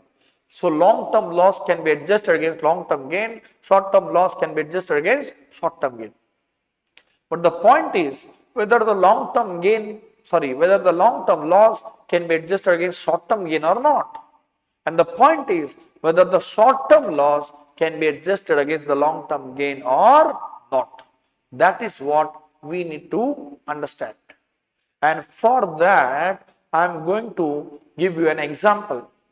Now listen to me very carefully. I'll make you understand that government has made the rules in their favor. Definitely they would make the rules in their favor only. They would not make the rules in SSC's favor. So listen to me very carefully. I have explained you point number 1 and 3. We need to understand point number 2 and 4. For that I am giving an example. So I am having example number 1 in front of me. SSC is A Limited. SSC is A Limited. Means SSC is a company. SSC is a company. Company's income is generally taxable at what rate? It is taxable at 30%, 30. Company's income is taxable at 30%. But you know that if company has earned capital gain, then the company's capital gain will be taxable at special rates, depending upon whether that is covered by section 112, whether that is covered by section 112A, or whether that is covered by section 111A. So let us try to take an example saying that SSC is A Limited. So the normal rate of tax is 30%. Now we have the previous year 1920. Here company is having a long-term loss. And let me tell you that this is covered by section 112. So the tax rate would have been 20% if there would have been a profit. So you are having a long-term loss of 1 lakh rupees and you are having a short-term gain of 1 lakh rupees. And let me tell you, this short-term gain is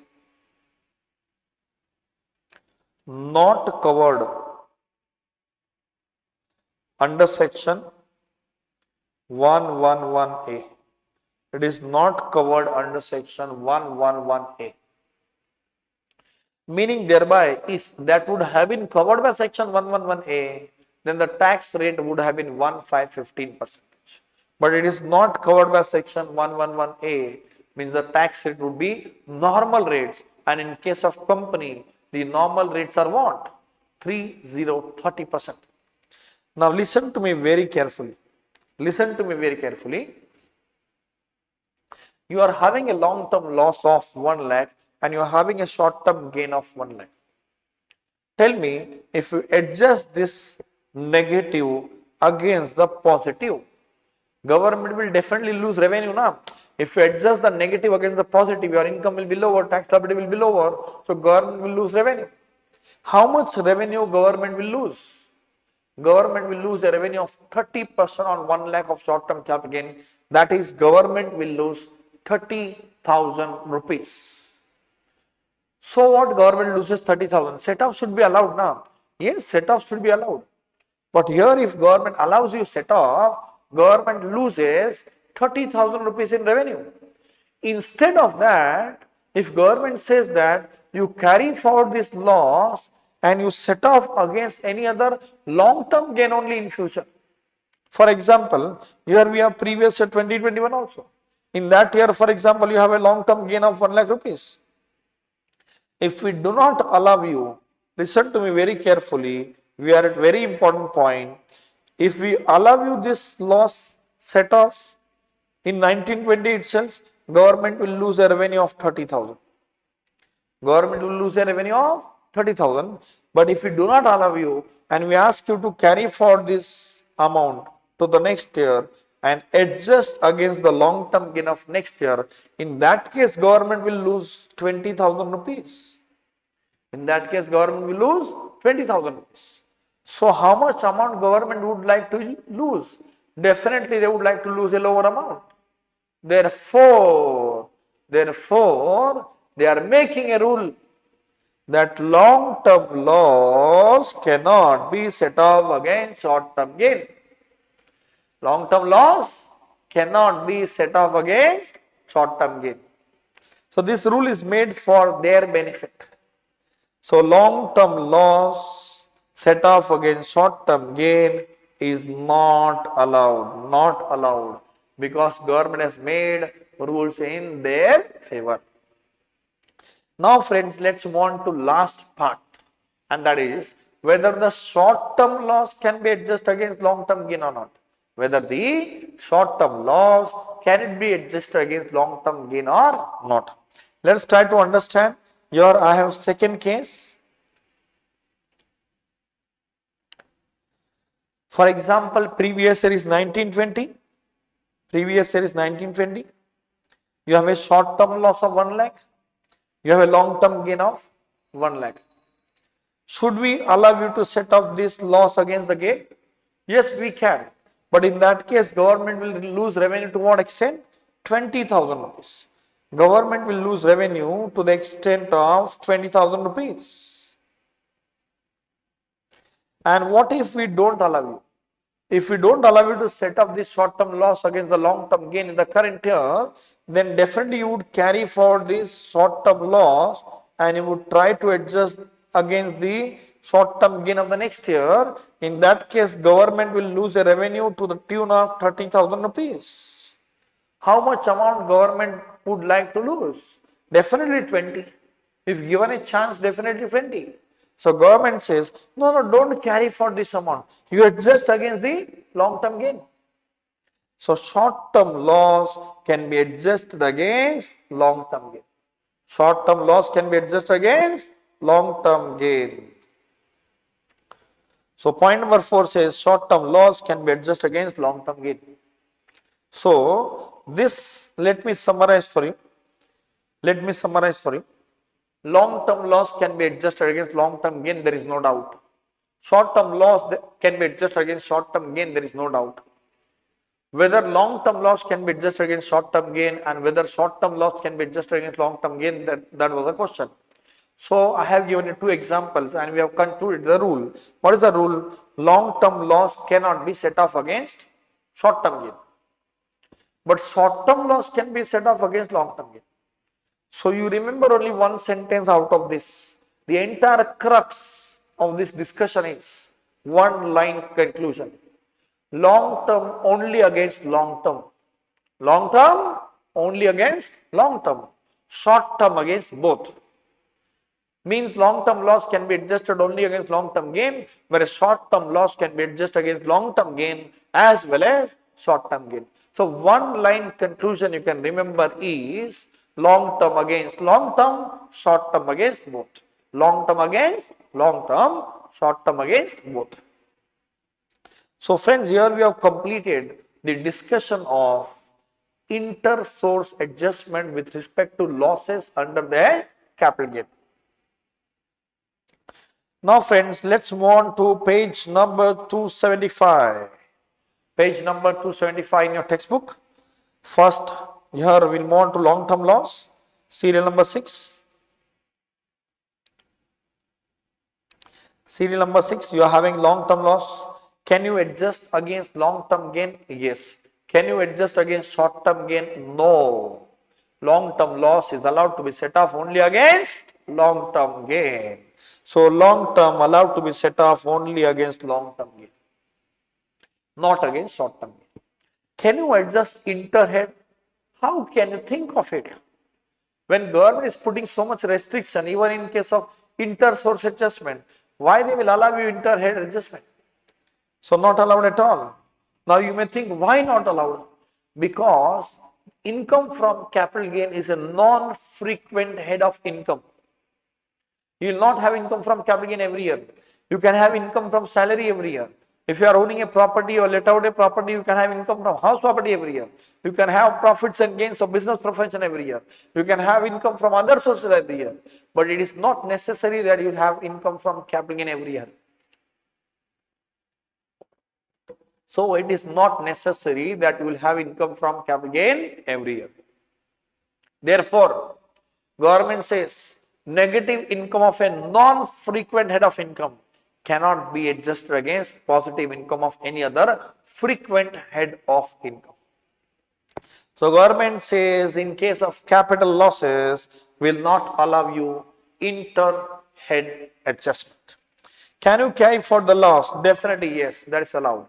Can you set up that brought forward loss? Yes, only against the long-term gain.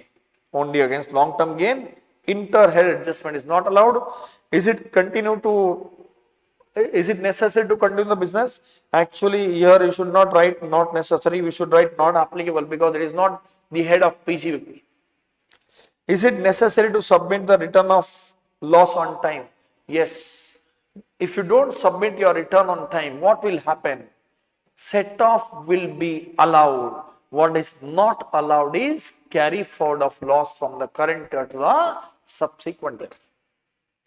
So friends, with this long-term loss story is over. Let's move on to point 7, that is short-term loss.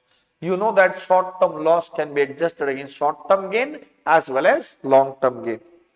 Inter-head adjustment as usual it is not allowed. Carry forward is allowed for 8 years.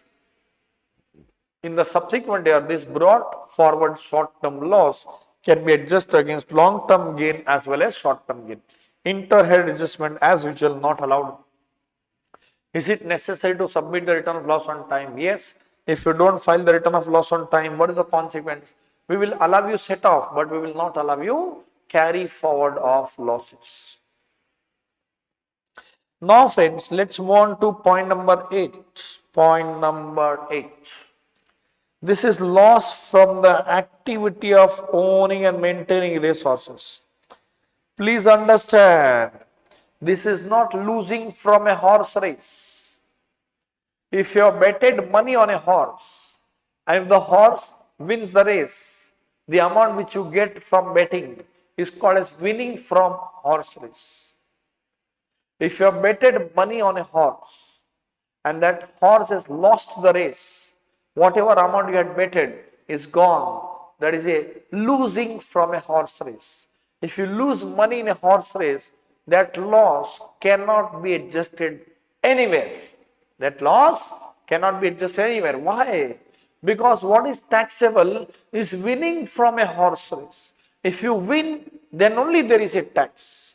They don't say income from horse race. They are saying winning from horse race is taxable. So losing from a horse race, no set off.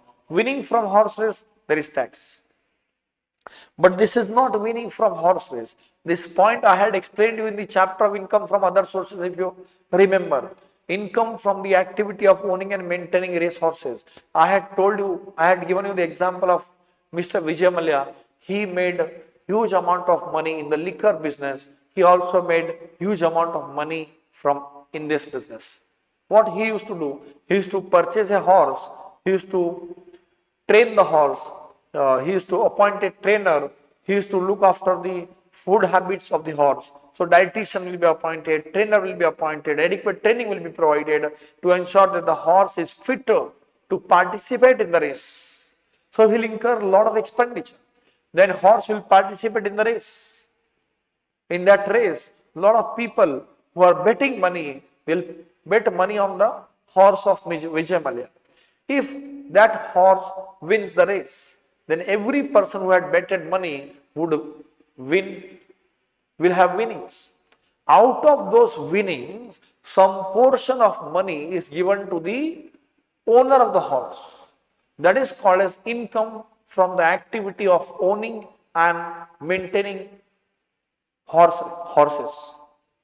So, instead of income, say for example, Vijay Mallya had invested money in providing training to the horse, food of the horse, etc., etc. And horse has participated in the race, but he has lost the race. In that case, whatever expenditure he had incurred, that expenditure will turn out to be a loss. What about that loss? How it can be adjusted? That is what is explained in point number 8. So, loss from the activity of owning and maintaining race horses. Inter-source adjustment is allowed, but only against profit of such business. What do you mean by such business? Profit from the business of owning and maintaining race horses. Inter-head adjustment definitely not allowed. Who will do all these activities?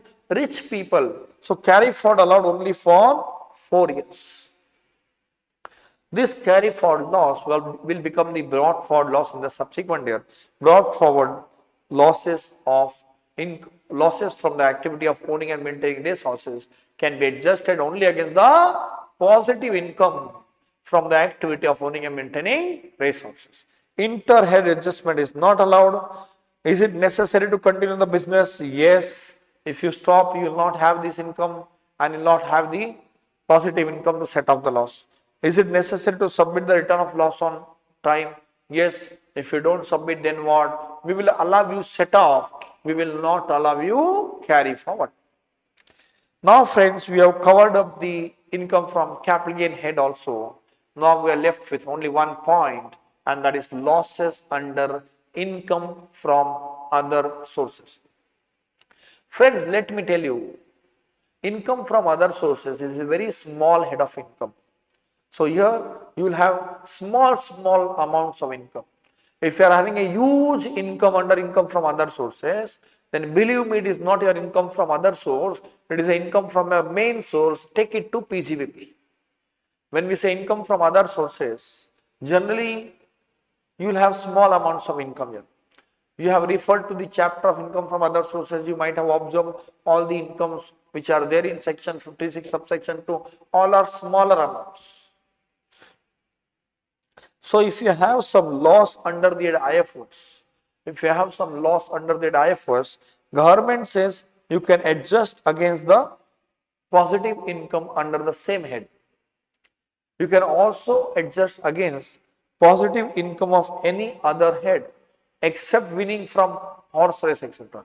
Against winning, you are not allowed to adjust any loss. If you are unable to adjust against the positive income of same head or other heads, thereafter also if some negative is left, then we will not allow you to carry forward this loss. This loss carry forward is not allowed. So there is no question of setting off in the future years. There is no question of setting off in the future years. So IFOS losses, they are not allowed to be carried forward from one year to another. Now friends, this we have discussed everything. Let's go through last few points. That is 7 points. These are very important points. Out of these 7 points, few we might have already discussed and a few we will discuss right now. Dividend income from shares of foreign company held a stock in trade. In fact, you should remove this word foreign now.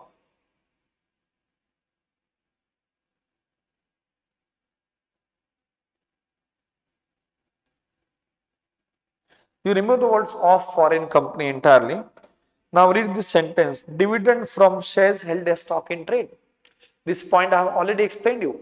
If you are having a brought forward business loss, generally only inter-source adjustment is allowed. Inter-head adjustment is not allowed. But in one exceptional situation, that is allowed. What is that? If you are having a dividend income from those shares which are held as stock in trade, that dividend income will be taxable under IFOS. But brought forward losses will be allowed to be set off. So this point I have already explained you. Point number 2 also I have explained you. Losses cannot be set off against winning from lottery, crossword puzzle, etc. Losses cannot be set off against winning from lottery, crossword puzzle, etc. Let's move on to point 3. It says, as no order of priority is given in section 71. What is section 71? Section 71 is inter-head adjustment. Inter-head adjustment. In that, no order of priority is given for set off. One should try to set off those losses which cannot be carried forward to the next year. Do you know any loss which is not allowed to be carried forward to the next year? Definitely yes. Just now we discussed. IFO's losses are not allowed to be carried forward to the next year. Now say for example, you are having a positive PGBP income. You are having a positive PGBP income and you are having loss under income from house property and you are having loss under IFOs. First, which one you should adjust? Government has not made any rules. So you should do whatever is beneficial to you. Definitely you should adjust income from other sources loss. Why? Because that is not allowed to be carried forward. IFHB loss is allowed to be carried forward. So that is what they are trying to tell you in point number 3.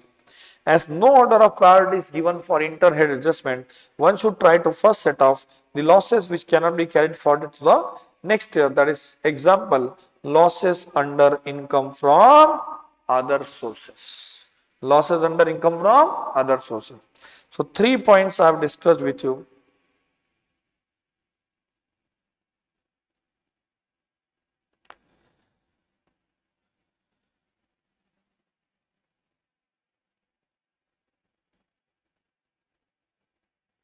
I have discussed with you 3 points. Let's move on to remaining points. Point number 4. Section 74A is applicable only in case of loss from the activity of owning and maintaining racehalls. In other words, loss from the activity of owning and maintaining other race animals, they are governed by section 72 and not by section 74A. See, look at this point number. Look at this point number 8. This point number 8. You have which loss? You have losses from activity of owning and maintaining race horses. Only horse they have written. What if you have maintained, what if you are owning and maintaining other race animals? For example, I am just giving an example. Don't ask me questions on this. For example, in Rajasthan, we have camel race. So, you are owning a camel, you are maintaining a camel, then that camel is participating in a race. In that case, if you are having a loss from the activity of owning and maintaining race camels, then it will not be covered by this section 74A. It will be covered by the normal business income. In other words, it will be covered by this point. It will be covered by this point number 4, that is section 72. Will be covered by this section 72. Hopefully friends, this is very much clear to you. So point number 8 is covering only the losses from race horses, race animals or other animals, other race camels or other race animals. Losses would be covered by point number 4. Now friends, let's move on to point number 5. Let's move on to point number 5. What it says, losses cannot be set off against unexplained income. Losses cannot be set off against unexplained income. Friends, if you recollect, in the chapter of miscellaneous topics, I have explained you this unexplained incomes. There we had covered section 68, unexplained cash credit. We had covered unexplained investment in section 69. Unexplained money in section 69A, undisclosed investment in 69B, unexplained expenditure in 69C, and amount borrowed or repaid on hundi in section 69D. You know that all these unexplained incomes, they are taxable at flat rate of 60% plus 25% surcharge plus 4% cess. So the effective tax rate in this case of in the case of undisclosed incomes is 78%, and you are not allowed to set off any loss against these undisclosed incomes. The way you cannot set off any loss against winning from horse race, winning from lottery, etc. Similarly, you can't set off any loss against your undisclosed income. Point number 6. Point number 6. Losses from the source which is exempt from tax cannot be set off. See, if you are having one source of income, from that source, if you have a positive income, if that positive income is taxable, then instead of a positive income, if you have the loss, that loss can be claimed as set off. But if income from a particular source is totally exempt from tax, then if you have loss from that source, that cannot be claimed as set off. For example, agricultural income is exempt from tax. So if you have loss in agricultural activity, you cannot claim set off, because if there would have been a positive income, you would not have paid any tax to the government. So government says if there is a negative income for this source, then we will not allow you the set off. Set off of loss will be allowed only if it is from a source from which positive incomes are taxable. Now friends, let's move on to the last point. With this chapter will come to an end, and then we'll move on to the practical questions. Point number 7 says maximum limit for inter-head adjustment for house property loss is 2 lakhs rupees as per budget 2017 amendment. So see friends, the house of property income, when you calculate income from self-occupied property, you know that maximum deduction with respect to interest on loan is 2 lakhs only. So if you have a negative income from self-occupied property, it can be negative only to the extent of 2 lakhs. But in case of income from let out property, you can have a very big negative amount. Or maybe you are having loss in case of let out property and definitely a loss in case of self-occupied property. And the combined losses are, say for example, 3 lakh, 4 lakh, 5 lakhs, etc. Then government says we will not allow you to set off this loss against other heads in excess of 2 lakhs. So maximum limit for setting off your losses of the IFSP head against other positive incomes of other heads is allowed only to the extent of 2 lakhs. So you cannot set off the loss more than 2 lakhs against any other head of income. So what you will do, if you are having a loss under the IFSP to the tune of say 5 lakhs, you will adjust 2 lakhs against some other head, and remaining 3 lakhs you can carry forward to the next year. Remaining 3 lakhs you can carry forward to the next year. But in the next year this will become a brought forward loss. And you already know that brought forward losses, inter-head adjustment is anyway not allowed. So you can do the inter-source adjustment. Once you carry forward this IFSP loss, in the subsequent year, you can adjust against some other IFSP gain. So friends, with this, all these very important points discussion is over. With this, the entire chapter is discussed. Now, theoretical aspects have come to an end.